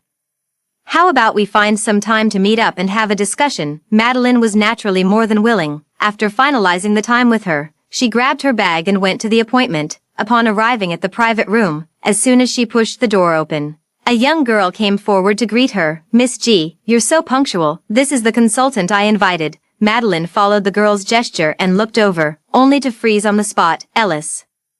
When Ellis reappeared before her eyes after half a year's absence, Madeline didn't react at first. She stared blankly at him, whom she hadn't seen for so long, momentarily speechless. Instead, Ellis stood up generously, as if nothing had ever happened between them, and extended his hand to her. "Long time no see, Madeline." Madeline remained silent, staring at that hand for a long time without uttering a word. Instead, the girl beside her seemed to sense something else. Awkwardly fidgeting with her own hands, "Do you know each other?" The tense atmosphere was so palpable that even a blind person could tell they were acquainted. Madeline was the first to nod, giving his hand a light squeeze before quickly letting go. His hand was still as dry and warm as before, though now with a few more calluses on the palm. Her heart remained calm, as if meeting him for the first time, and she said evenly, "Long time no see, let's sit and talk." With that, she walked past Ellis and headed to the round table, pulling out a small stack of documents from her bag. "The accounts are still primarily your responsibility. We're only here to ensure the overall direction doesn't deviate and that the broader vision stays correct." The girl pursed her lips, her eyes darting between them, then suddenly said, "How about I go order first, and you two chat?" Madeline hadn't even opened her mouth to speak when the girl darted out in a flash. She was somewhat surprised, but then saw Ellis reach for the documents on the table, flipping through them page by page. He didn't speak, his expression composed. After 3 years apart, everyone had indeed changed. Ellis had softened overall, no longer as outgoing as before, yet not overly reserved either. Madeline couldn't help but size up Ellis, though only from the corner of her eye. Ellis finally finished reviewing all the requirements, closed the document, tapped it, and asked aloud, "Can I take this with me?" Madeline naturally didn't refuse. "Sure, it was printed specifically for you." Ellis wore a strictly businesslike expression as he tucked the document into his briefcase. The moment he looked up at Madeline, she lowered her head again, avoiding his gaze. Madeline touched the cold rim of the cup, her fingertips brushing against the droplets of water on it. As if soothing some emotions deep within her, "It's been 3 years since graduation. Why haven't you gone back even once? Fabian even blamed me, saying it's because of me that you haven't returned. Is that really the reason?" Ellis picked up the tea on the table, took a shallow sip, and after putting the cup down, spoke these words. Madeline felt a sudden twitch between her brows and looked up at him in disbelief. Ellis let out a light chuckle and met her gaze unhurriedly. "After sitting here for 10 minutes, you finally decided to look at me properly." As if she still cared about him, Madeline gave an awkward smile, pushed the cup forward, and sat up straight. "Did you misunderstand something? The only reason I'm not going back to Beijing is that I genuinely don't have the time. As you can see, even after work, I have to come here for meetings with you all." She spoke very calmly, even with a polite smile on her face. Not a trace of past emotions could be seen. Yet the next second, she caught sight of Ellis tightly gripping his cup. Their little habits remained exactly the same to this day. Madeline pressed her lips together, suddenly stood up, grabbed her bag, and walked out. "Since the items have been delivered, you can discuss the specifics with the Cultural and Tourism Bureau. I'm just giving you a heads up." Ellis remained seated without a word, simply watching her with a heavy gaze. Madeline lowered her gaze and turned to leave. When suddenly the door opened, the girl walked in and, seeing this, asked in surprise, "You're done talking already?" Madeline responded with a non-committal her face revealing no other emotion. "If there are any major changes, just send me a message. For the rest, you can decide on your own." She didn't give them another chance and just left like that. Ellis lowered his head to stare at a corner of the document, his expression unreadable, yet his hand was clearly clenched tightly, his fingertips turning white from the pressure, and still he did not let go. During the rest of the meeting, Ellis felt his mind go blank, remembering only Madeline's resolute figure as she walked away. After it ended, Ellis drove off alone. Not long after, the car's Bluetooth rang. He glanced at it and saw it was a call from Fabian. He pressed answer, and immediately heard Fabian's excited voice fill the car. "Ellis, did you see her?" Ellis recalled Madeline's appearance and gave a hum of acknowledgement. Fabian asked with interest, "Did you two talk?" "We did." Ellis pondered for a moment, then curled her lips into a bitter smile. "We said long time no see." It truly had been a long time since they last met. 3 years had passed, over 1,000 days, and she had changed somewhat. Gone was her youthful naivety and student-like demeanor. Now she wore a sharp women's suit, her long black hair tied back, and a pair of silver-framed glasses perched on the bridge of her nose. Her earlobe had somehow been pierced with an earring, a small blue diamond stud that shone so brightly it nearly dazzled him. Ellis stared at her motionlessly, trying to take in everything from the past 3 years. He wanted to know everything that had happened to her, wanted to know if, during those 1,000 days, she had thought of him even once. Long time no see, and besides that, did you two say nothing else? Fabian was almost frustrated with his lack of assertiveness and complained. "Didn't you tell her how much effort you put into coming to this city? Instead of inheriting the family business, you insisted on starting your own venture. Not only did Mom and Dad freeze all your cards, but they even took back your house and car." "Enough," Ellis interrupted him with a bitter smile, his eyes filled with indescribable disappointment.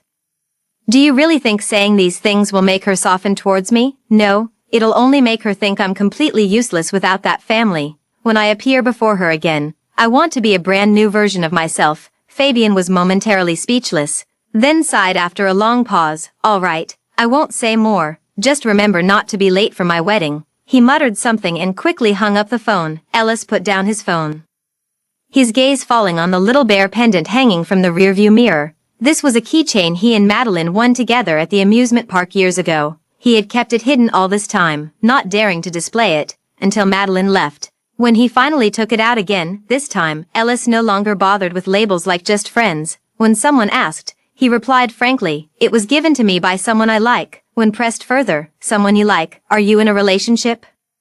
Ellis shook his head gently and replied, still pursuing. Over the past 3 years, most of his new friends knew he already had someone in his heart. Compared to his previous cautiousness, the current Ellis seemed less hesitant to say "I like you." Ellis reached out and flicked the little bear gently, causing it to spin in circles on the rearview mirror. He couldn't help but smile, then withdrew his gaze and drove away steadily. The weather had been nice these days, Madeline usually walked home. She enjoyed strolling leisurely, lost in thought while listening to music. Walking along the tree-lined path of the residential area, Madeline was just listening to Jay Chou's youthful songs. Her light footsteps began to skip along with the music. But the next second, the wired earphone in her left ear was suddenly taken off, and the chirping of cicadas outside instantly flooded her ears. Madeline turned her head and saw Gordon's profile. He bent slightly at the waist, listening intently to the song playing through her earphones, his light brown pupils nearly transparent in the sunlight. "So you like his music?" Gordon turned to look at her and suddenly smiled. "Then do you want to go to his concert with me?" Madeline clutched her bag tightly, blinked, and before she could speak, Gordon had already slipped the earphones back into her ears. Jay Chou's voice once again filled the left ear. The real world seemed to fade away, shrouded in a layer of mist. Gordon stepped right in front of her again, blocking the way, then lowered his head to look at her intently. "I happen to have 2 extra tickets, and no one to go with me. Consider it a favor, come along with me." His tone was gentle, carrying a faint trace of hope. Madeline, however, pressed her lips together. How could there possibly be extra tickets for Jay Chou's concert? Even if the price were raised by a few hundred, there would still be plenty of people eager to go. Gordon's intentions were easy to guess. It felt more like he was gently offering his feelings to her. Over these 3 years, Gordon had gradually seeped into Madeline's life at an almost imperceptible pace. He never spoke of love, yet his actions constantly whispered it. It seemed as long as Madeline looked at him a little more, he would do anything. Madeline felt a softness in her heart and nodded in agreement. "Sure, let's go together that day." Gordon couldn't help but let the corners of his mouth lift slightly. Madeline didn't say anything more. Coincidentally, they had already reached her doorstep. So he stopped walking, standing about a meter away from the stairs, and waved at her. "See you this weekend." Madeline smiled slightly and replied directly, "See you this weekend." After saying this, she went straight upstairs. Catching in her peripheral vision Gordon standing behind her, watching her ascend, her heart suddenly skipped a beat. A few days later, the Cultural and Tourism Bureau sent over the first video and proactively asked, "Sis, what do you think of this proposal?" Madeline clicked to view it. It was a currently trending video project plan online, but this one's copywriting was exceptionally brilliant, with remarkably rich cultural depth. She looked for a long time but couldn't find any faults. So she simply sent an OK back. Then the message from the Cultural and Tourism Bureau came right after. "This video still lacks a female lead. Could you appear in it?" After comparing all the suitable candidates in the bureau, "No one is more fitting than you." Madeline frowned immediately upon seeing the message. If possible, she really didn't want to appear online again, but she also knew that in this era of rapid information updates, unless someone deliberately searched for her name, past events wouldn't affect this video. Nevertheless, Madeline first reported to her supervisor, providing a detailed account of what happened 3 years ago. The supervisor didn't care about this matter at all and readily assigned her to fieldwork. "You must do our city office proud. This is about prestige, so if you're going to do it the best." Madeline found it both funny and frustrating. She nodded and set off with her orders. She just didn't expect that when she arrived at the scene, Ellis would actually be there too, dressed casually with a cap pulled low. He looked no different from the college students present, yet still stood out as the most eye-catching one in the crowd. "Madeline, come over here. These are the props for the shoot later. Can you check if anything needs improvement?" The staff handed Madeline some characteristic items that could showcase the city's charm. As she carefully examined them, she was surprised to find a box of mung bean cakes among them. "Are we going to eat this later?" Madeline hesitated a bit. The staff member asked curiously, "What's the matter? Are you allergic to mung beans?" Madeline shook her head sheepishly. "It's not really an allergy." The staff member relaxed upon hearing this and responded perfunctorily, "As long as you're not allergic, that's fine. Just take a few bites later, and we'll capture some footage." Madeline froze, wanting to refuse but unsure how to begin, ultimately sighing in silent acquiescence. But at that moment, a hand reached out from behind her and took the mung bean cake away. Madeline looked up in surprise. It was Ellis, who raised an eyebrow, his tone still teasing as it always had been, though now laced with something more complicated. "If you don't like it, don't eat it. You can treat people that way, but you can't do the same for a mung bean cake." Madeline found it hard to describe the emotions stirring in her heart upon hearing those words. She simply watched in silence as Ellis handed the mung bean cake back to the staff and said lightly, "Change it for something else. She doesn't like mung bean cakes." The staff also glanced at Madeline with some surprise, nodded, and took out something else from the toolbox. Then which one can you accept? Red bean cake. Madeline quickly nodded, took the plastic packaging of the red bean cake, and couldn't help but rub it. Ellis stared at her intently and naturally didn't miss this small detail, which was usually a gesture she made when feeling somewhat awkward. A shadow of melancholy gradually welled up in his eyes. The two stood somewhat close, yet there was an inexplicable, intangible barrier between them, rigidly separating them into two distinct worlds. Ellis didn't even know why he had come. He had simply heard Madeline's name mentioned by a subordinate and, without a second thought, cancelled all his work for the day. Everyone said he was the busiest man in town.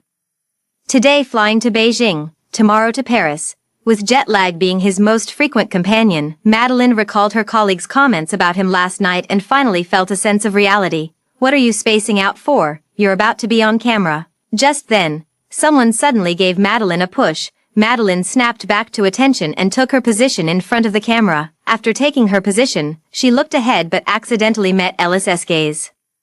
She only glanced for a moment before deliberately looking away. Video editing didn't take long, and soon the video was posted online. Madeline never expected that this casual video she participated in would go viral over the weekend. In the video, dressed in her office white uniform, she stood at various iconic spots of the city, gently looking into the camera while introducing the cultural heritage of the city. The camera swept across her face, instantly healing everything, almost overnight. The video's likes surpassed 1 million, with the comments section flooded with unanimous praise. Is this the pinnacle of beauty among civil servants? Absolutely stunning me. Madeline stared at her phone, scrolling through TikTok's trending hashtag. Hashtag most beautiful civil servant, hashtag Madeline. The city's shining light. Beneath these trending topics were nothing but comments and reposts hyping up her looks. This wave of popularity came almost too effortlessly. Before this, the highest number of likes on similar videos had barely reached 30 or 40,000. Therefore, before the end of the next workday, the leader specifically took time to praise Madeline thoroughly. Keep it up. This momentum is excellent. Strive to create a second and third hit. Madeline felt somewhat uneasy but had no choice but to agree. As soon as she stepped out of the office, she was stopped by a senior colleague. Alice was around 50 years old and had mastered the art of flaunting seniority in the office. Madeline instinctively wanted to flee at the sight of her but suppressed the urge, managing to ask politely, "Alice, is there something you need?" Alice chuckled cheerfully and struck up a conversation as if they were old friends. "I saw that video of yours. It's gone viral, with 1 million likes. Surely the bureau should reward you with some money, right?" Not only had the bureau never mentioned such a thing, but even if they had, what business was it of hers? Madeline forced a smile and mustered all her strength to continue speaking gently. "That's not the case. My boss told me to keep working hard, and now I'm under so much pressure that my mind is completely occupied with figuring out how to handle it." Alice, her smile froze for a moment before she suddenly changed the subject. "You don't need to be in such a hurry. Hey, by the way, Madeline, have you got a boyfriend yet?" Madeline felt a twitch in her brow, already having an inkling of what was coming. She instinctively wanted to slip away, but Alice blocked her exit firmly. Left with no choice, she could only reply helplessly, "Not yet." Alice immediately beamed with joy upon hearing this and grabbed Madeline's hand, saying, "That's perfect. I have a nephew who graduated from a top-tier university, looks honest, and is filial to his family. Why don't you two meet and settle the relationship?" Madeline quickly pulled her hand away, leaving aside whether she was willing to go on a blind date. Just Alice's idea of confirming a relationship after one meeting wasn't the next step likely to be dragging her off to get married. Madeline really wanted to turn around and leave right then. And her tone became somewhat dismissive. "No thanks, I'm not really looking to date right now." Alice actually clicked her tongue in disapproval, advising her with the tone of someone who's been there. "You're already 25 or 26 and still not thinking about yourself. Aren't your parents worried? In a few years when you're older, you'll depreciate in value. You know." Madeline nearly lost her smile upon hearing the word depreciate. With great effort, she calmly replied, "My dad isn't in a hurry. These things still depend on fate." Seeing Madeline repeatedly refuse, Alice could no longer save face. With a cold expression, she said, "Fine, since you're treating my kindness as ingratitude, I won't say anything more." With that, she left with obvious displeasure. As soon as Alice left, a female colleague who had overheard the entire exchange hurried over. "You'd better not listen to her. Her nephew hasn't left the house in 3 years since graduating and is still living off his parents. If you agreed to date him, that would be truly foolish. The female colleague grew increasingly disdainful as she spoke, blurting out everything. She's just using you as a resource to curry favor with others. Her nephew's father is a leader in the bureau. She probably wants to climb a bit higher before retiring. Madeline was instantly speechless. Over the years, she had been frequently urged to marry, but those people's intentions were always kind. Believing that Madeline's dad had a hard time raising her and wanted her to marry early, rather than treating her as an exchangeable commodity, like this person did, in this lifetime, Alice was the second person to treat her this way. At the thought of that person, Madeline's expression darkened immediately. She turned her head to look at the calendar, feeling somewhat dazed. 3 years and 2 months have passed. That person should be out of prison by now. Madeline returned home. Had just settled in for a rest when she took out her phone, only to find notifications mentioning her had skyrocketed to 99 plus. She clicked into the class group chat in surprise, where they were vividly discussing how she'd become a major internet celebrity. Damn, Madeline must be the first from our year to blow up like this, right? First she quietly aced the civil service exam back then. Now she's the lead in a viral video with millions of views.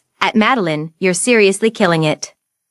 Exactly, Madeline, you haven't responded to any messages since graduation. Do you look down on us ordinary folks now? Stop the nonsense. She's busy with official duties. You think everyone is like you, living off their parents at home. The flood of messages grew increasingly intense, with many clamoring for Madeline to speak up. Madeline had no choice but to reply below, I'll definitely come to the next class reunion. Okay, will that do? She fled the group chat as if escaping a disaster, never wanting to see those gossipy messages again. But suddenly her phone buzzed once more. Madeline was utterly overwhelmed, but to her surprise, it was Gordon calling. She naturally assumed Gordon was calling about the online drama. But after answering the phone in silence, she heard him ask, You haven't forgotten, have you? We're still going to the concert together this weekend. At those words, Madeline felt all those indescribable thoughts in her heart suddenly vanish. She smiled and replied, How could I forget? I've already started planning what to wear the day after tomorrow. Gordon chuckled on the other end, saying cheerfully, Then I'll be looking forward to it. After hanging up the phone, Madeline finally felt a bit more at ease. She was just about to wash up and go to bed when the office intern suddenly called. Madeline answered in confusion, only to hear the intern say urgently, It's bad, Madeline. Someone is slandering you online. Madeline felt her heart sink immediately. Don't panic. Let me check online first to see what's going on. After hanging up the phone, she logged on to Twitter. Sure enough, the top trending topic on Twitter's local trend read, The most beautiful civil servant who slept her way to the top. This anonymous account publicly shared screenshots of the trends and directly challenged, Is this the so-called most beautiful civil servant? In reality, just a woman who slept her way up. Is your current position also something you fucked your way into? The screenshots he selected were all from those reports that indiscriminately slandered and vilified Madeline back then. Clearly, some media outlets had posted clarifying Twitter posts at the time, but he ignored those, only associating Madeline's name with terms like kept woman and power for sex deals. The consequence was that public opinion instantly reversed. The comments section was immediately flooded with countless malicious remarks. I knew Madeline looked familiar. Wasn't she that homewrecker who got kept by someone 3 years ago? I thought she got expelled from school. How does she even qualify to be a civil servant now? Exactly. We pay taxes not to support such shameless people who get in through the back door. Release the exam results from that year. I now suspect Madeline cheated. +1+1. The civil service doesn't welcome women who climb the ladder with their bodies. It's disgusting. These extremely harsh words surged toward Madeline like a tidal wave. After 3 years, she once again tasted the same helplessness she had felt back then, especially when the leader's phone suddenly rang.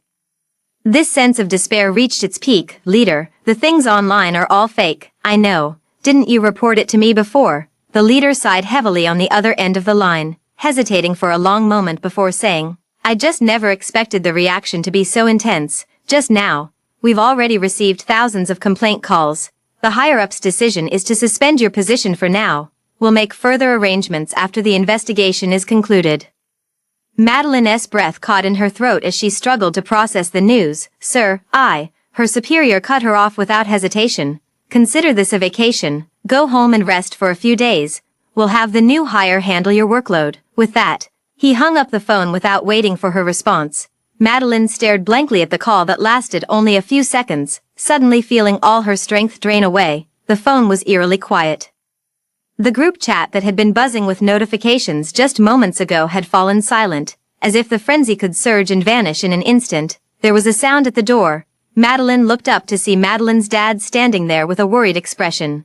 "Madeline, are you okay?" Madeline initially wanted to say she was fine, but the words caught in her throat. Her voice even trembled slightly. "Dad, why is it that even though this has nothing to do with me, everyone keeps hounding me about it? Haven't I already clarified everything? Why do people only see what they want to see, completely disregarding what the truth actually is?" Madeline's dad instantly turned pale, clenching his fist tightly before releasing it. His voice grew deep and heavy, yet carried its usual firmness. "I'll track down the source of that post. Don't be afraid, sweetheart. Daddy's always got your back." Madeline could no longer hold back as tears burst from her eyes.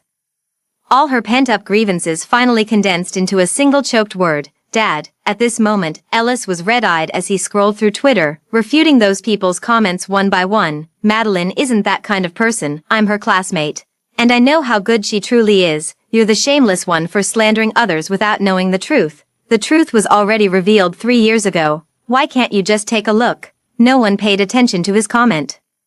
Compared to the thousands of malicious remarks, his words were far too insignificant. Some even responded with malice. "Did you sleep with her? Is that why you're defending her so much?" Ellis froze on the spot. He stared at the comment in disbelief, feeling all the blood in his body rush to his head. He truly couldn't understand why everyone harbored such intense hostility toward a complete stranger. When they hadn't even met face to face, Ellis thought of many retorts, but ultimately couldn't bring himself to send them. At this moment, he finally experienced a thousandth of Madeline's state of mind back then. So this is what helplessness feels like. Ellis pulled up Madeline's phone number, his finger hovering over it for a long time. The moment he dialed, he even felt a bit nervous. But when the voice saying "the person you are calling is on another call" sounded, he still hung up the phone with a bitter feeling.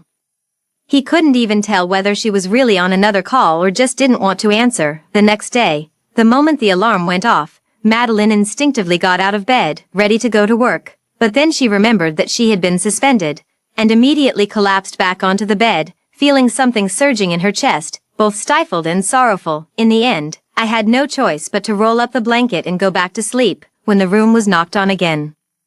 Madeline was so deeply asleep that she had no idea where she was. She drowsily stepped out and saw Madeline's dad carrying food towards the kitchen. Without even turning his head upon seeing her, he said, "Time to eat. I got you some food from the cafeteria. Make do with it. Your dad's cooking can't even compare to the cafeteria's." Madeline rubbed her eyes and walked over, then exclaimed in surprise, "Wow, the cafeteria food is unusually good today. There's even a big pork knuckle." Madeline's dad paused for a moment, then answered vaguely, "That was made by Aunt May downstairs. She braised several of them and just gave us one to try." Madeline narrowed her eyes at him. She naturally knew Aunt May, who had been living alone since her divorce 10 years ago. Only recently, after sending her son off to college, did she finally feel some relief. So, Madeline's dad is showing signs of a second spring in his life. Madeline, upon hearing this gossip, immediately became interested and leaned in closer, hoping to hear more from Madeline's dad about his relationship with Aunt May. But Madeline's dad is no ordinary person. How could he possibly let her know about something that isn't confirmed yet? After asking for a long time, all she got out of him was a mention of a pig's trotter. Madeline left in frustration. Taking the pig's trotter back to her bedroom, she leisurely turned on her tablet, pulled up the latest TV series, and started watching. When it comes to vacation, you should have the right attitude. But the next day, Madeline vaguely heard a familiar male voice in the bedroom while she was still asleep. "Madeline isn't up yet," followed by her father's awkward and somewhat annoyed voice. "I'll go in and wake her up now. It's already 10:30, and she's still sleeping." "No need, uncle. Let her sleep. Our concert starts at 7:30 p.m. I just arrived too early." "Concert, half asleep." Madeline suddenly heard this word. Her mind spun for a moment before she abruptly leaped out of bed. How could she have forgotten that today was the day she was supposed to go to the concert with Gordon? Is he already waiting outside for her now? Madeline immediately got out of bed, cautiously opened a small gap, and indeed saw Gordon. He seemed to instantly sense her gaze, his eyes immediately turning towards her. startling Madeline into quickly closing the door. Her heart still wildly pounding, but she no longer dared to open that door again. Madeline had a sudden idea and immediately ran to the wardrobe, rummaging through it to find something suitable to wear outside. Gradually, she became completely buried under piles of clothes. Gordon had no experience visiting unfamiliar elders, and now sitting in Madeline's home, he felt as if sitting on pins and needles. He originally planned to sit downstairs for a while and call Madeline to ask if she was awake yet, but as soon as he parked the car, Madeline's dad pressed his face against the car window. "Is that you, Gordon?" Gordon had no choice but to follow him upstairs. Madeline had barely cracked the door open when he caught a clear glimpse of her appearance, dressed in pink pajamas, with messy hair and sleep marks still on her face. In the past, he would have considered this a bad habit, but now, this person was Madeline, and he found it rather endearing. Gordon sat with his back to Madeline's bedroom and suddenly let out a laugh. He really had fallen in love. Gordon waited for about 10 minutes before the door behind him opened. He turned around with some anticipation, only to see a meticulously dressed Madeline. The long dress with a cinched waist revealed her slender, fair calves, instantly capturing his gaze, yet, he couldn't help but recall that earlier glimpse. The fan-patterned pajamas, filling him with an indescribable delight. "Did you just wake up?" Gordon pretended not to know, looking at her innocently. "We didn't set a specific time to meet, so I came early. You don't mind, do you?" Madeline cleared her throat lightly, twirled the ends of her hair, and deliberately said, "Not at all. Besides, I've been up for a while. I was just reading Inside earlier." Gordon suddenly understood and praised sincerely. "That's quite diligent of you."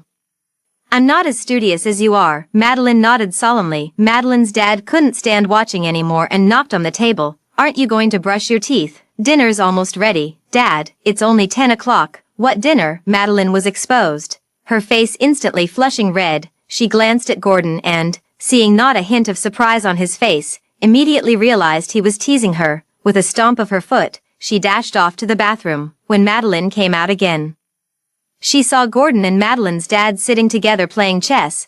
Madeline's dad had always been a terrible chess player, and he'd sulk whenever he lost. The problem was, not only was he bad at it, but he also wouldn't allow others to go easy on him.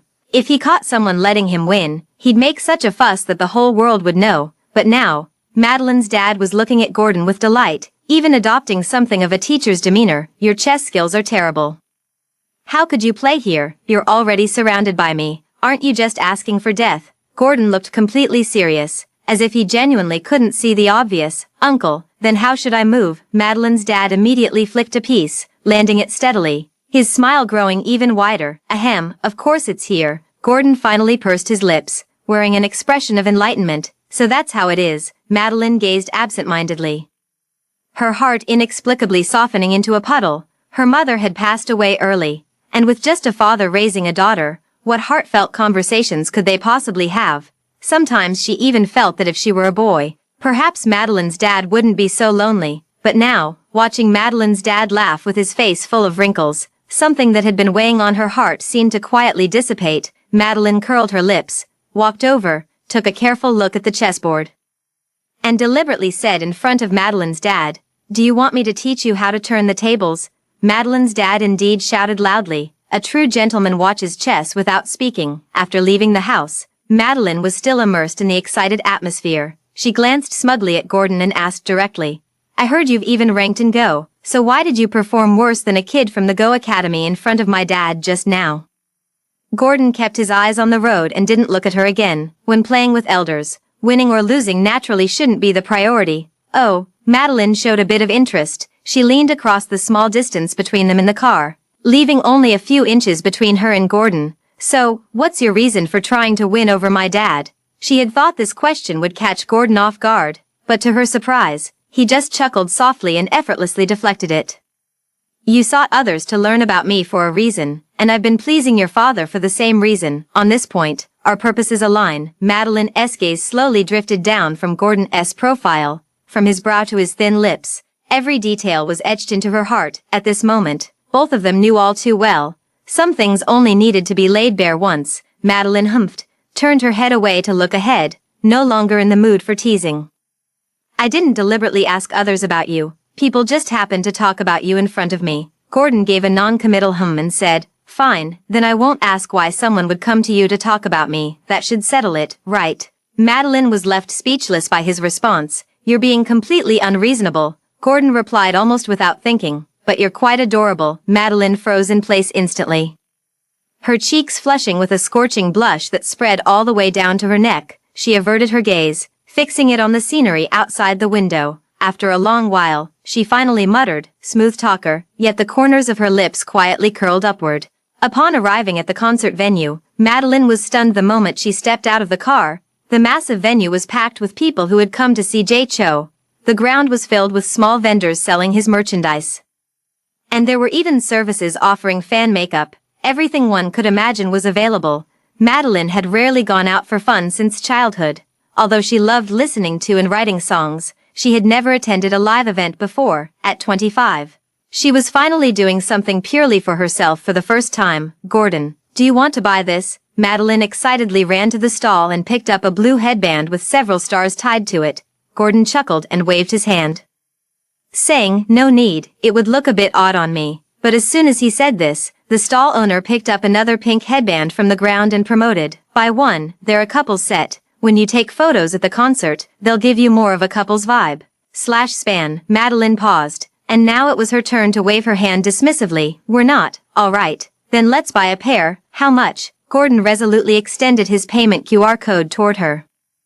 Though the tips of his ears had already begun to turn red, Madeline was taken aback for a moment and didn't say anything more. But later, when Gordon placed the headband on her, she touched her chest where her heartbeat had quickened slightly and silently told herself, Madeline, stay composed. The concert started promptly at 7:30 p.m. Madeline held a glow stick and sang Jay Chou's songs together with Gordon amidst a sea of purple lights. They locked eyes amidst the roaring crowd, their hearts pounding like thunderous drums. After the concert ended, Madeline seemed still immersed in the moment, stepping playfully along the edge of a roadside flower bed while humming softly, until she missed her step and suddenly found herself tumbling sideways.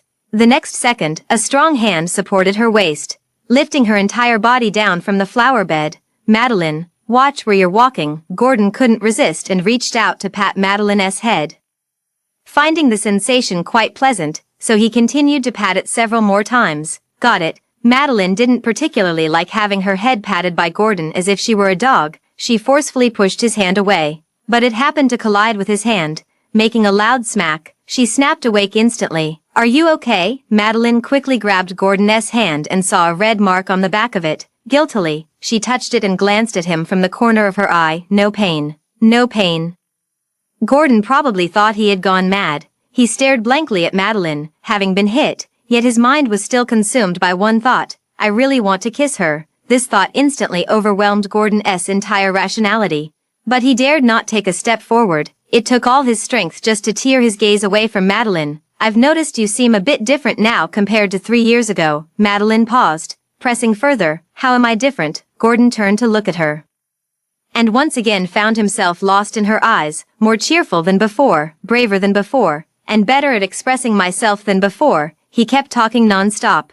As if Madeline wouldn't interrupt him, he would just keep going. Madeline suddenly felt something unfamiliar in her chest, something she had never experienced before. Actually, I used to be a very timid person. I didn't dare to refuse others' kindness, even if that kindness was just their way of amusing themselves.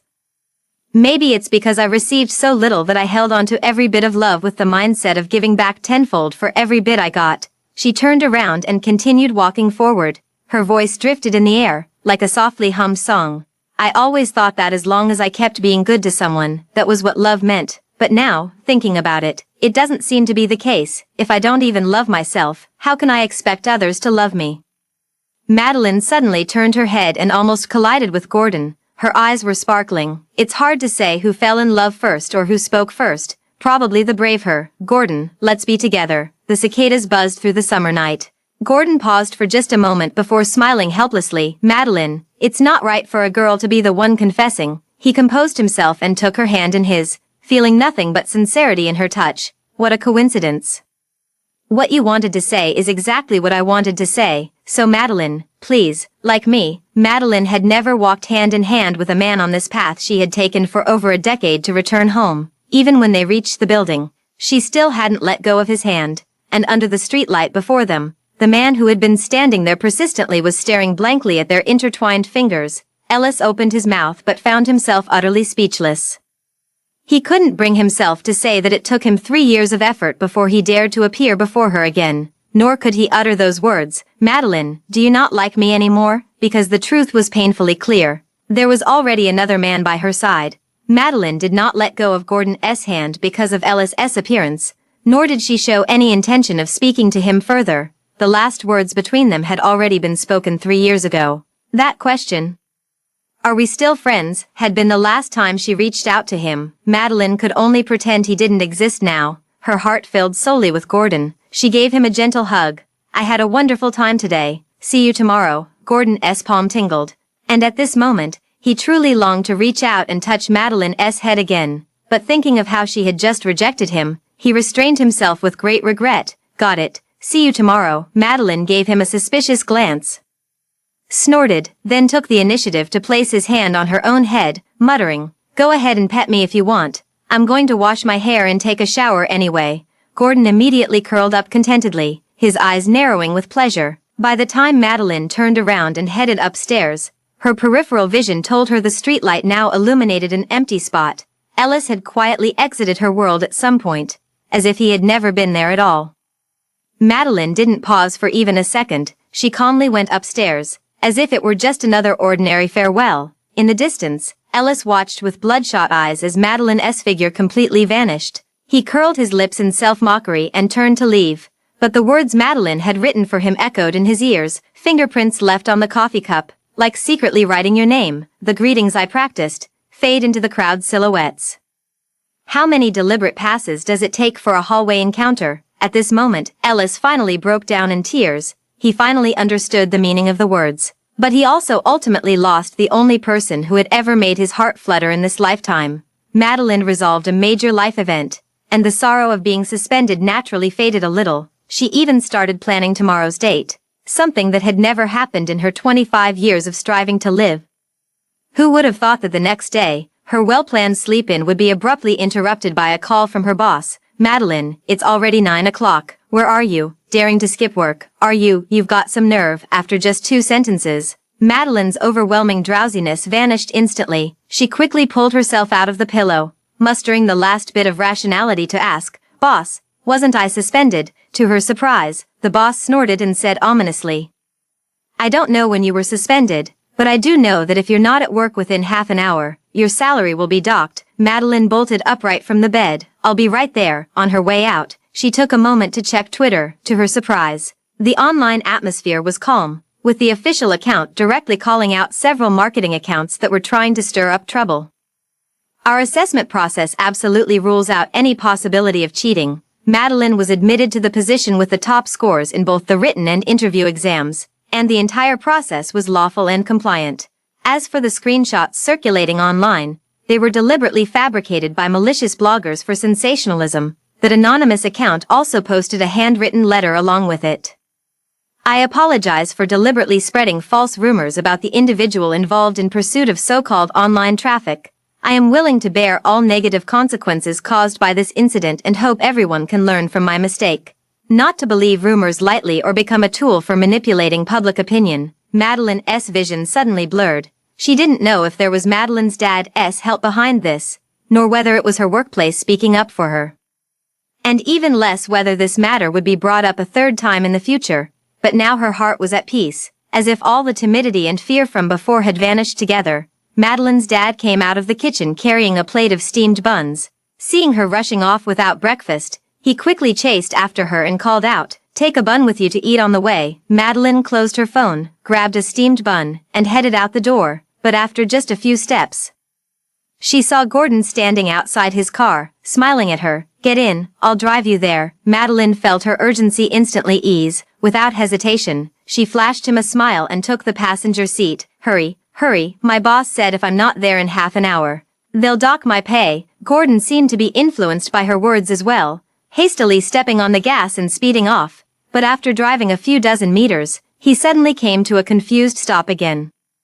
Turning his head to look at Madeline and asking in bewilderment, "But isn't today Sunday? Do you work on Sundays too? Madeline froze on the spot, then, a pained wail erupted from her in the car. Boss, are you messing with me? 3 years later, Beijing. Ellis ran out of the Song family's house with a pained expression. Mother Song anxiously called out from behind, Ellis, you're already 28 years old and still not dating anyone. What are you trying to do? Ellis ignored everything.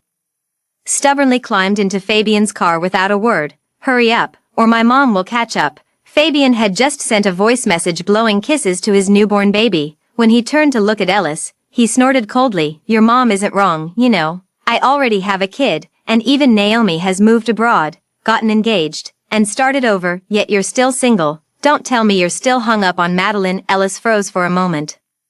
He stared blankly at the wedding photos Madeline had just posted in her social feed, then smiled with relief. No, I just haven't met the right person yet, and I don't want to settle for less. Ellis quickly sent a message and then turned off the phone. Let's go. Today's mission is to secure this contract. Fabian rolled his eyes at his inexplicable excitement and scolded. What nonsense. He stepped on the gas and sped away. At the wedding venue, Madeline in her white wedding dress was carefully examining herself in the mirror. Can this part still be adjusted? The makeup artist helplessly grabbed her hand and pulled her outside. There's no time. Stop looking. You're beautiful. You're the most beautiful today. Madeline finally burst into laughter. On the table behind her, her phone suddenly lit up. It was a like notification from Moments, along with that familiar name.